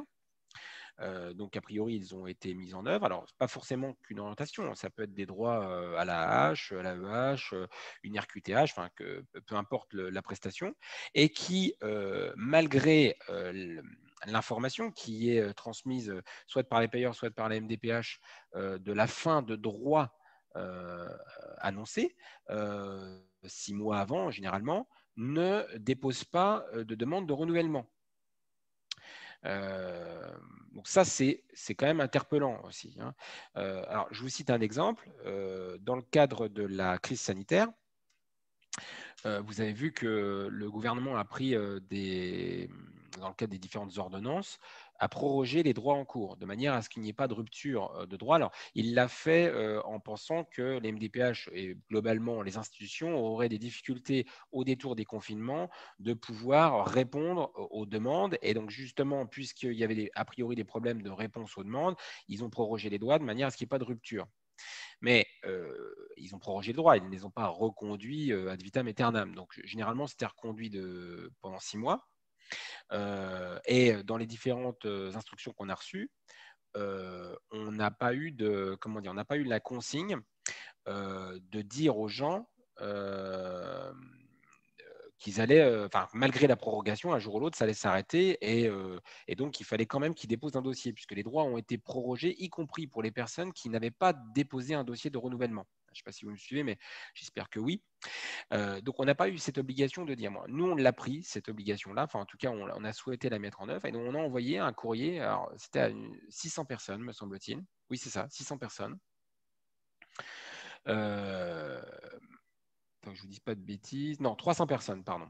On a envoyé le courrier à 300 personnes pour leur dire, Madame, Monsieur, vous avez un droit ouvert aujourd'hui. Le gouvernement a décidé de proroger votre droit pendant 6 mois. Mais attention, si vous ne déposez pas de demande de renouvellement pendant les 6 mois, au bout des 6 mois, vous allez avoir ce que vous auriez dû avoir 6 mois avant, c'est-à-dire que votre droit va être éteint. J'ai fait une requête sur le nombre de personnes qui avaient déposé une demande consécutivement à l'envoi de ce courrier dans les 3 mois qui ont suivi l'envoi du courrier. Évidemment, si j'avais pris 1 an, peut-être que… Mais il fallait que je puisse rattacher les réponses des gens avec la sollicitation par le biais du courrier. Il n'y a que 20% de gens qui se sont manifestés après avoir reçu le courrier qui leur indiquait que le droit allait être bientôt éteint s'ils ne déposaient pas un dossier de renouvellement. Vous voyez comment en fait il y a une forme de déperdition entre finalement la sollicitation. Alors ça vaut pour le questionnaire là, de non-recours au droit ESMS, mais ça vaut de manière plus globale sur notre difficulté finalement à toucher concrètement les gens. Donc évidemment, sur le nombre de personnes qui n'ont pas renouvelé, il y a aussi des gens qui ne souhaitent pas le renouveler parce que c'est leur choix. Donc c'est des choix librement arbitrés, a priori. Il y a aussi des situations qui n'exigent plus a priori ce droit, mais nous on ne le sait pas parce que la personne ne nous le fait pas savoir. Peut-être des situations aussi qui s'améliorent, ça existe. Mais il y a aussi beaucoup de personnes qui ne le font pas parce qu'elles n'ont soit rien compris, soit ne sont pas en capacité de comprendre, soit c'est trop compliqué pour elles, soit c'est d'administration. Et donc, je fais grâce aussi de ce que pensent aussi les gens sur l'administration, sur les difficultés ressenties, en tout cas du côté très pesant et très, très complexe des démarches administratives. Voilà. Et un des objectifs de la MDPH sur 2021 et plus sûrement sur 2022, c'est d'avoir une action très proactive vis-à-vis des personnes qui ne renouvellent pas leurs droits. Le pourquoi. Hein. Le but, c'est évidemment pas qu'on ait beaucoup de demandes pour faire bien. Hein. Le but, c'est à un moment donné, si la MDPH ouvre un droit, enfin si la CDA valide un droit ouvert, pour moi, il a vocation, a priori, à être prolongé. On s'inscrit dans la durée, sauf cas particuliers qui n'exigeraient pas le renouvellement. Mais ces cas-là, on doit être en capacité de les objectiver et de lever le doute. Ce qui est pour moi absolument indispensable, et c'est aussi pour ça qu'on avait fait cette enquête en lien aussi avec le CRAI, c'est le doute. On ne devrait pas avoir de doute. On devrait savoir si c'est oui, si c'est non, et pas peut-être ou on ne sait pas. Voilà. Rapidement dit, ce que je souhaitais évoquer par rapport à la MDPH sur ce non-recours au droit ESMS. Merci à vous. Merci beaucoup pour cette présentation. Effectivement, on voit bien que cette situation est loin d'être anecdotique, et avec les chiffres que vous nous présentez, que ça concerne quand même beaucoup de situations différentes.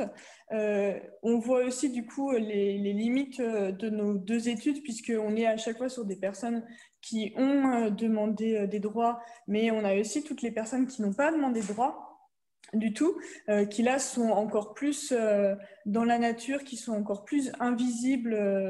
Voilà, alors comment les attraper, c'est aussi ce que soulevait Louis Bourgois en disant oui, travailler sur le non-recours, finalement, c'est travailler sur les gens qui n'y sont pas. Donc, comment est-ce qu'on fait pour les identifier? Donc là, grâce à Via Trajectoire, on arrive quand même à identifier un certain nombre de personnes et à pouvoir les contacter. Mais on a encore tout ce panel de personnes qui ont vraiment aucun droit et qui n'ont pas du tout demandé de droit. Donc, on a encore un pan de la population invisible. Moi, je me demandais si vous aviez croisé vos données du questionnaire avec d'autres données personnelles des personnes, si vous aviez eu le temps de faire ça.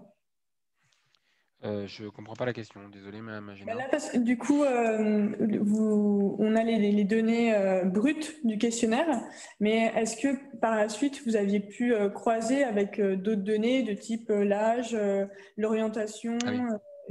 etc. Non, on ne l'a pas fait. Oui, c'est vrai que ça renvoie aussi à la question que vous aviez eue sur le type de handicap qui pourrait être plus particulièrement concerné par ce non-recours. Je ne pense pas qu'il y ait des handicaps qui se dégagent. Enfin, en l'occurrence, on va retrouver la même proportion qu'on a sur la totalité des 45, enfin, à mon avis, il faudrait effectivement vérifier l'hypothèse, mais on devrait retrouver grosso modo la même proportion qu'on peut avoir sur les 45 000 de droits actifs au sein de la MDPH. Grosso modo, on trouvera la même clé de répartition, il me semble.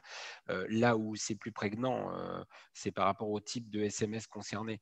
On évoquait les ESAT, effectivement, parce qu'il y a une liste d'attente qui n'est pas négligeable, et les IME.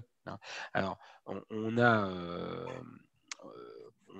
aussi le souhait de pouvoir peser un peu sur les choses, puisque de toute façon, on voit bien qu'il y a des gens que c'est compliqué de les solliciter, et ça prend du temps, et peut-être à la fin pour se dire que finalement la personne ne souhaitait pas être accompagnée, enfin pour faire court.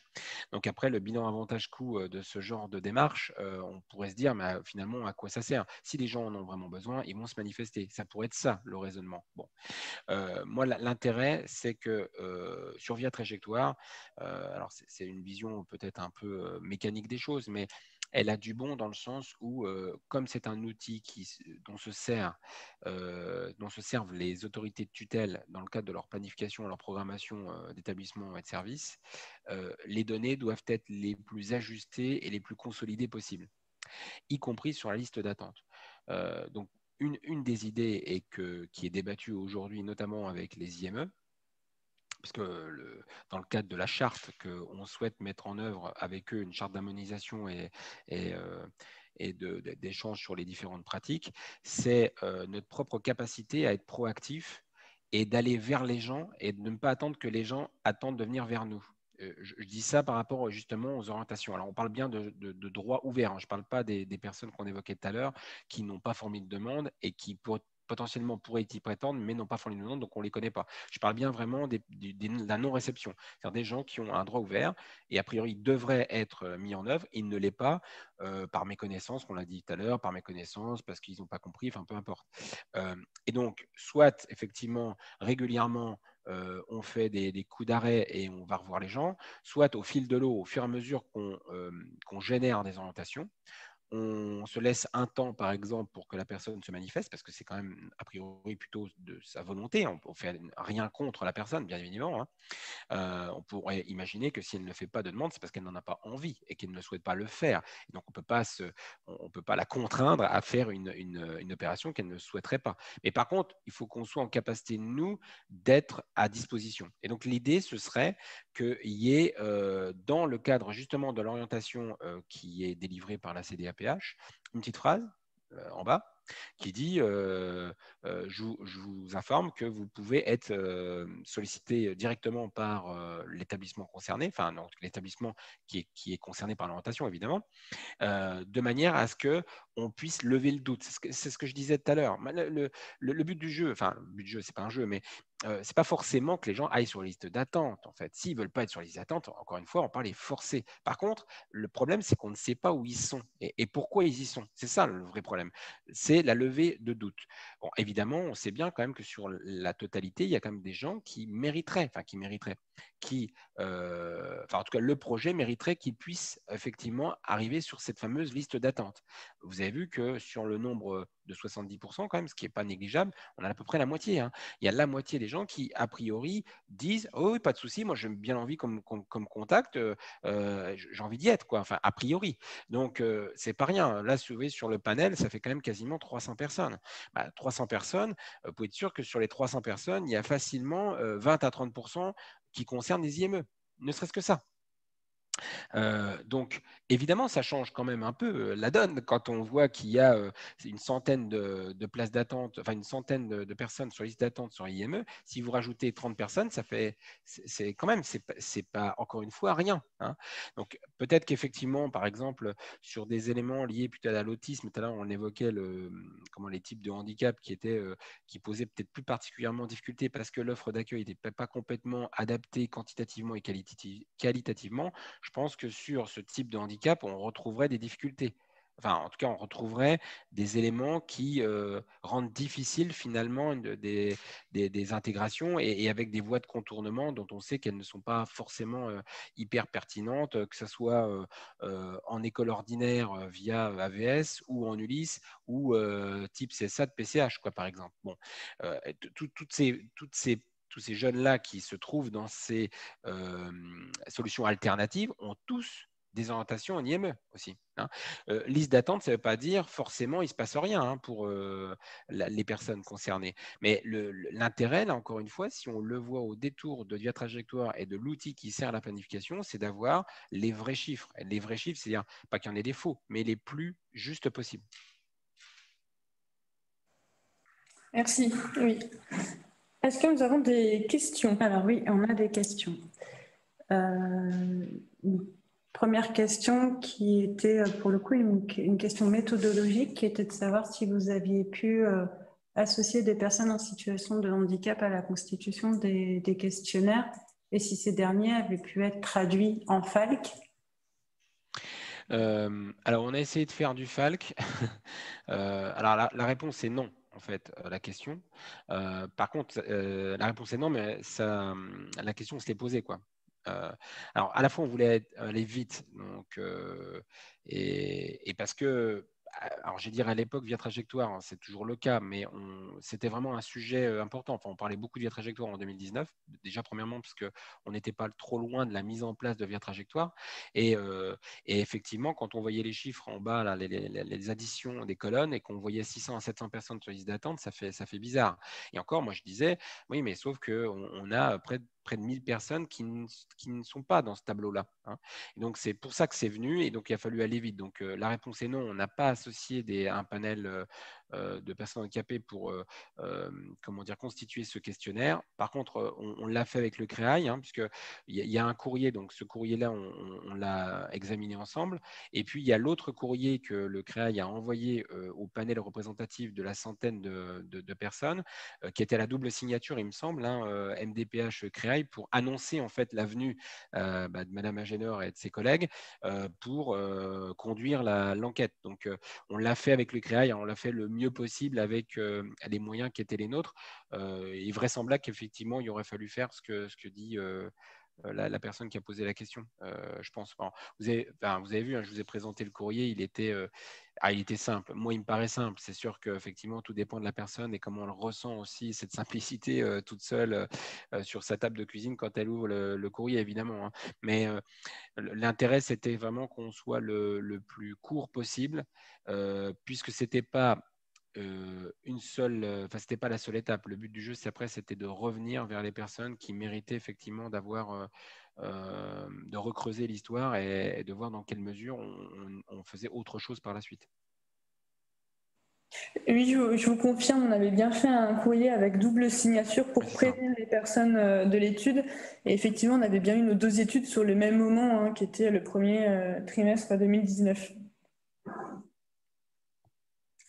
Et on a une autre question qui porte cette fois-ci sur, en tout cas, les solutions, les réponses qui pourraient être envisagées pour faciliter en tout cas la période d'après-notification entre le moment où la notification est éditée et du coup le moment où la personne en tout cas a recours au droit.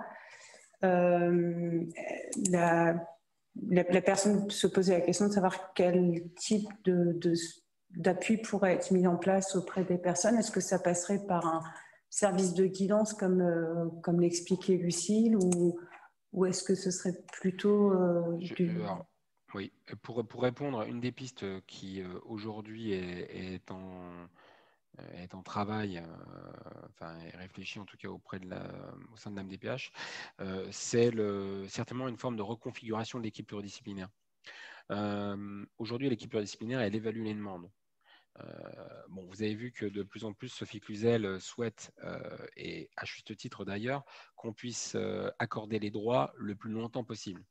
Du coup, d'ailleurs, ça règle pour partie une des problématiques que j'évoquais tout à l'heure sur le fait qu'il y a des gens qui ne renouvellent pas leurs droits. Parce que si vous les accordez très longtemps, du coup, vous minimisez le moment où la personne se perd dans l'instant de renouveler son droit. Donc déjà, c'est une première chose intéressante. Deuxième chose intéressante, par contre, c'est pas parce qu'on lui donne très longtemps un droit qu'elle le met nécessairement en œuvre, c'est ce que vous indiquez. Donc, en fait, pour faire court, les personnes qui évaluaient les droits, je pense qu'au fur et à mesure, leur métier va plutôt, à un moment donné, s'orienter vers l'accompagnement de la mise en œuvre de ces mêmes droits. Et peut-être qu'on va retrouver d'ailleurs l'intérêt d'avoir des travailleurs sociaux. Parce que le travailleur social, c'est intéressant quand il est en contact avec les gens, en face à face.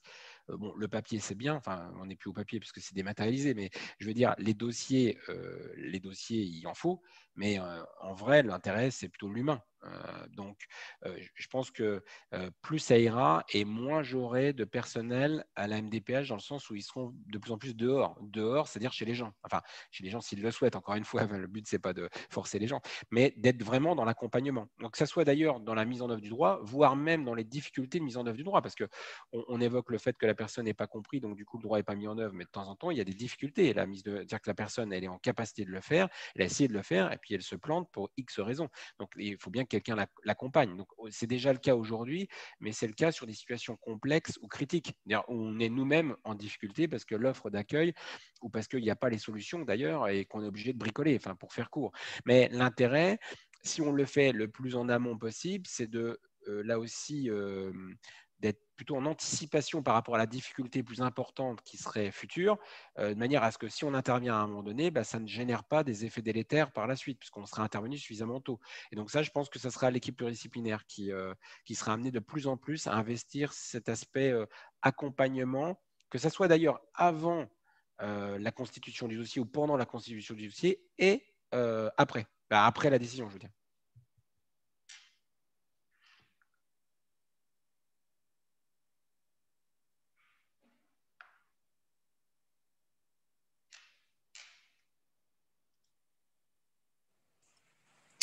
Il n'y a plus de questions. On a pu répondre à toutes les questions qu'il y avait. Ah non, une nouvelle. Allez-y, monsieur Bourgois. Il y en avait 3 autres après. Je ne sais pas si vous avez vu. Il y en a encore. Oui. Allez-y, on posera les autres questions qui sont dans le chat. C'est très court. C'était plus une remarque pour dire merci beaucoup pour la présentation. Et vraiment, pour nous, au niveau de l'équipe, c'est vraiment très satisfaisant de voir aussi que des outils qui sont construits dans le champ de la recherche sont vraiment utilisés directement par vous, par les acteurs, sur des choses qui permettent des remontées aussi très, très concrètes. Et puisque vous avez évoqué des pistes d'action aussi, à la fois parfois simples, d'autres beaucoup plus complexes, mais en tout cas qui vont dans le sens d'une prise en compte, d'une prise au sérieux des raisons qui peuvent mener à ces situations de non-recours, inclut le discours des personnes sur l'adaptation du droit ou non, sur la place de ces services dans leur propre parcours, etc. Moi, donc, pareil, avec plaisir pour pouvoir suivre les échanges par la suite et puis pour pouvoir que ça puisse alimenter toutes nos propres réflexions au niveau de la recherche. Moi, dans les multiples points vraiment intéressants, je pense qu'il y a vraiment cette question autour du renouvellement des droits qui me paraissait un point de blocage qui serait vraiment intéressant d'aller creuser. Aussi, bien sûr, sur tout le reste, la non-demande, là, il y a des pistes aussi extrêmement passionnantes. Vous avez vu, je pense que ça doit être interpellant aussi pour vous, quand même 80% de personnes. Alors, c'était particulier, c'est la prorogation, il y avait le contexte de la crise sanitaire, donc il y a quand même des éléments exogènes qui permettent un peu d'éclairer les choses. Mais enfin, quand même, il n'y a que 20% des gens Et en plus, c'est un courrier personnalisé, c'est-à-dire que ce n'est pas juste un courrier générique, c'est qu'on peut pas recevoir, qu'on se dit mince, pourquoi on m'envoie ça. Non, c'est bien monsieur, donc on s'adresse bien à un monsieur et avec son nom, et on lui a dit, on avait même mis la date, c'est-à-dire on lui a pas juste dit vos droits vont s'achever tout bientôt, on lui a dit vos droits vont s'achever au temps, c'est-à-dire avec la date, la vraie date. Hein. Et bien que on ait ça, il n'y a que 20% des dossiers qui ont été finalement, enfin, il y a 20% des dossiers qu'on peut rattacher finalement à l'envoi de ce courrier. Alors les autres sont certainement arrivés par la suite, mais c'est parce que en fait les gens ne percevaient plus la hache, par exemple. C'est ça qui a fait réagir les gens. C'est par exemple le fait qu'ils aient plus d'argent, ou alors donc il y a un côté désopilant quand même. Hein, je veux dire. Mais il y a aussi peut-être un côté à creuser sur le découragement de ces démarches répétitives, voilà, qui est aussi. Ouais. Alors, elles sont de plus en plus allégées puisque Sophie Cluzel y a quand même beaucoup contribué. Hein. Et puis, il y a la loi ASAP là, qui est en route. Donc, et puis, moi, je suis très convaincu du truc. Hein. Plus c'est facile pour les gens, mieux c'est, puisque étant, on est tous des administrés. Et moins on a affaire à l'administration, mieux on se porte. Hein. Enfin, clairement. Hein. Donc, quand c'est bon, c'est bon. Quoi. Enfin, je veux dire, le but n'est pas d'embêter les gens. Quoi. Mais effectivement, il y a quand même un formalisme à respecter et des formulaires. Enfin, enfin voilà quoi. Hein, même si effectivement les formulaires sont toujours de plus en plus conçus pour que ce soit a priori le plus simple. Et puis même par exemple le certificat médical. Vous voyez, un truc tout simple, le fait qu'il soit valable pendant 1 an. Enfin, on revient de loin. Avant, c'était 3 mois. Hein. Il ne faut pas oublier que le même État aujourd'hui qui nous demande de faire des AH sur 10 ans, voire des AH sans limitation de durée pour des gens dont les situations de santé et de handicap ne vont pas s'améliorer, enfin en tout cas ne vont pas évoluer, parce que, évidemment c'est tellement plein de bon sens cette histoire. Mais en 2011, il n'y a pas si longtemps, hein, il y a 10 ans, on nous demandait de les faire sur 1 ou 2 ans, grand max, parce qu'on pensait que les gens, comment dire, quand vous parliez d'escroquerie tout à l'heure, enfin pas d'escroquerie, mais de la fraude, on pensait qu'ils tiraient au flanc, quoi, en fait. Alors peut-être hein, d'ailleurs sur certains, mais vous vous rendez compte, moi, ce qui m'étonne, c'est le décalage entre, voilà, il y a 10 ans, l'AH, il fallait faire attention parce que ça coûtait cher à l'État, et comme c'est un minimum social, il fallait le donner à des gens qui le méritaient, je mets tous les guillemets, et là, il faut le donner, pas à tout le monde, mais il faut le donner sans limitation de durée. Vous voyez, le paradigme, comment il a évolué, quoi, c'est fou. Alors, je pense d'ailleurs que la vérité est souvent un peu entre les deux. Mais en vrai, elle est quand même plus, notamment lorsqu'on est en capacité de dire qu'une personne a un taux d'incapacité au-dessus de 80%. Enfin bon, voilà quoi. Bref. En tout cas, très intéressant aussi sur l'utilisation stratégique des outils, sachant que ces mêmes outils, en fait, on se rend compte que les outils de collecte de données, etc., utilisés le sont parfois justement plus pour la fraude que pour l'analyse du non-recours, alors qu'à partir des mêmes outils, on pourrait faire tout ce travail que vous avez fait, hein, qui est sur précisément sur le non-recours. Mais je ne vais pas faire plus long pour laisser les dernières questions qui n'avaient pas été vues. C'était répondu pendant les échanges là.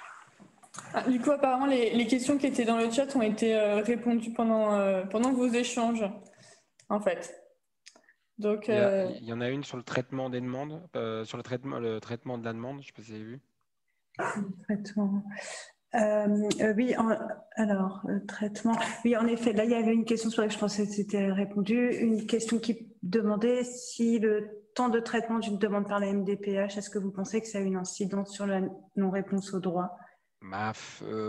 Nécessairement, il y a une corrélation. Enfin, je veux dire, effectivement, quand une personne, c'est pour le découragement de la demande plus qu'autre chose, puisque une personne qui a fait la demande, elle va avoir sa réponse à sa demande à un moment donné. Alors évidemment, on souhaite qu'elle soit la plus courte possible. D'ailleurs, on parlait de Sophie Cluzel tout à l'heure. Maintenant, toutes les MDPH sont radiographiées dans tous les sens, et le délai moyen de traitement d'une demande, c'est un indicateur qui fait l'objet d'un suivi trimestriel par la CNSA, d'ailleurs qui est consultable sur le site de la CNSA. Hein, ça s'appelle le baromètre des MDPH, et vous avez les objets de la vie quotidienne, donc un certain nombre d'indicateurs qui sont publiés et qui permettent de comparer les différentes MDPH sur là où elles en sont sur les marqueurs importants de leur activité. Et le DMT, donc le délai moyen de traitement, ça en fait évidemment partie.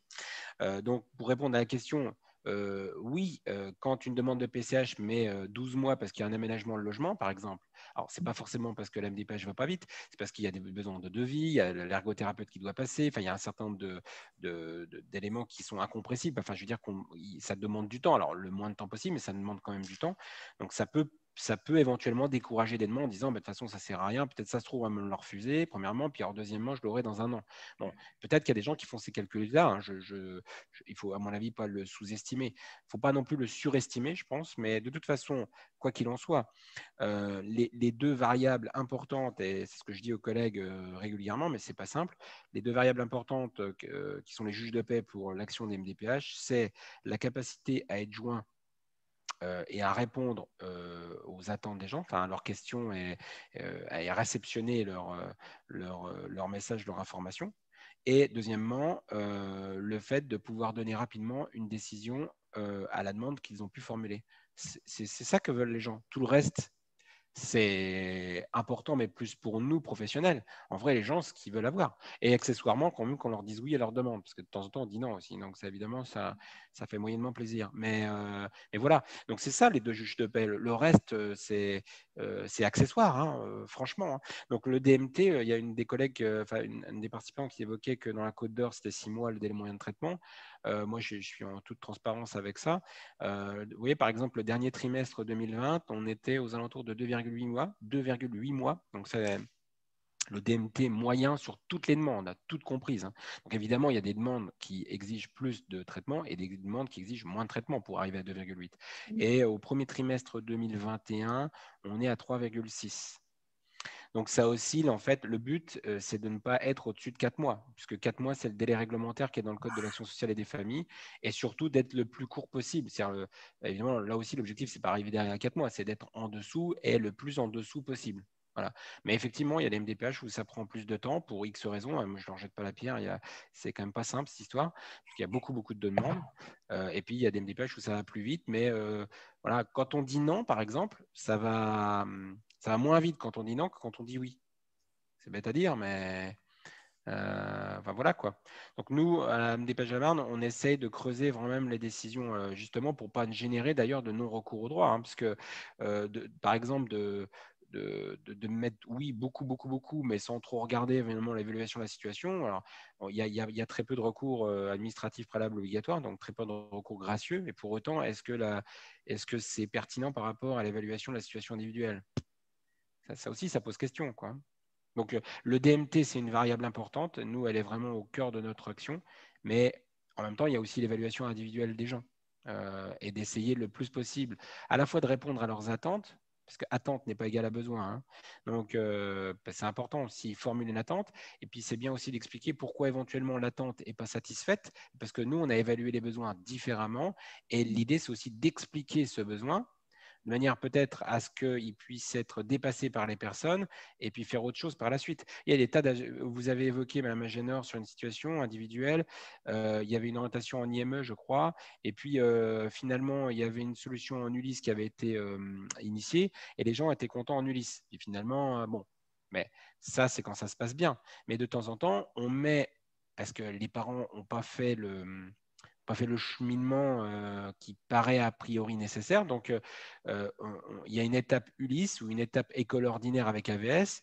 Le but, c'est pas de leurrer les parents, mais on peut pas les braquer d'emblée de suite en disant mais non, en fait, ça marchera jamais en vrai. Enfin, ça marchera jamais. En tout cas, il y a très peu de chances que ça marche et que tôt ou tard, il faudra passer peut-être par la case IME parce que c'est ça a priori qu'il faut faire. Vous voyez. Mais ça aussi, c'est pas simple à faire passer. L'attente du parent, c'est d'avoir une scolarité normale, ce qui est logique, enfin, ce qui est légitime. Et pour autant, de temps en temps, nous, on sait déjà que ça ne sera peut-être pas, mais que voilà, il y aura ce cheminement nécessaire. Donc, ça pour dire que là aussi, en termes d'orientation et de parler aux gens sur il y a ça aussi, il y a l'acceptation que le besoin de l'enfant n'est pas nécessairement strictement l'attente du parent, par exemple. Et ça, sur le domaine enfant, c'est hyper prégnant, notamment vis-à-vis de la scolarité. Oui, vous avez tout à fait raison et c'est ce qu'on retrouve aussi sur les personnes qui nous disent qu'ils n'ont jamais demandé un établissement. On voit bien que finalement le cheminement n'est pas là et que c'est les professionnels qui ont rempli le dossier, que les parents ont dit oui. parce qu'ils étaient bien présents, mais que finalement, il n'y a pas d'adhésion au niveau de l'accompagnement. Alors, d'autant plus, juste pour rebondir sur cet élément-là, c'est que dans la réglementation précédente avec l'ancien formulaire, la personne demandait un droit. Et on lui disait oui, non par rapport à ce droit. Et donc, il y avait une liste de droits qu'il fallait cocher et donc on répondait par rapport à ça.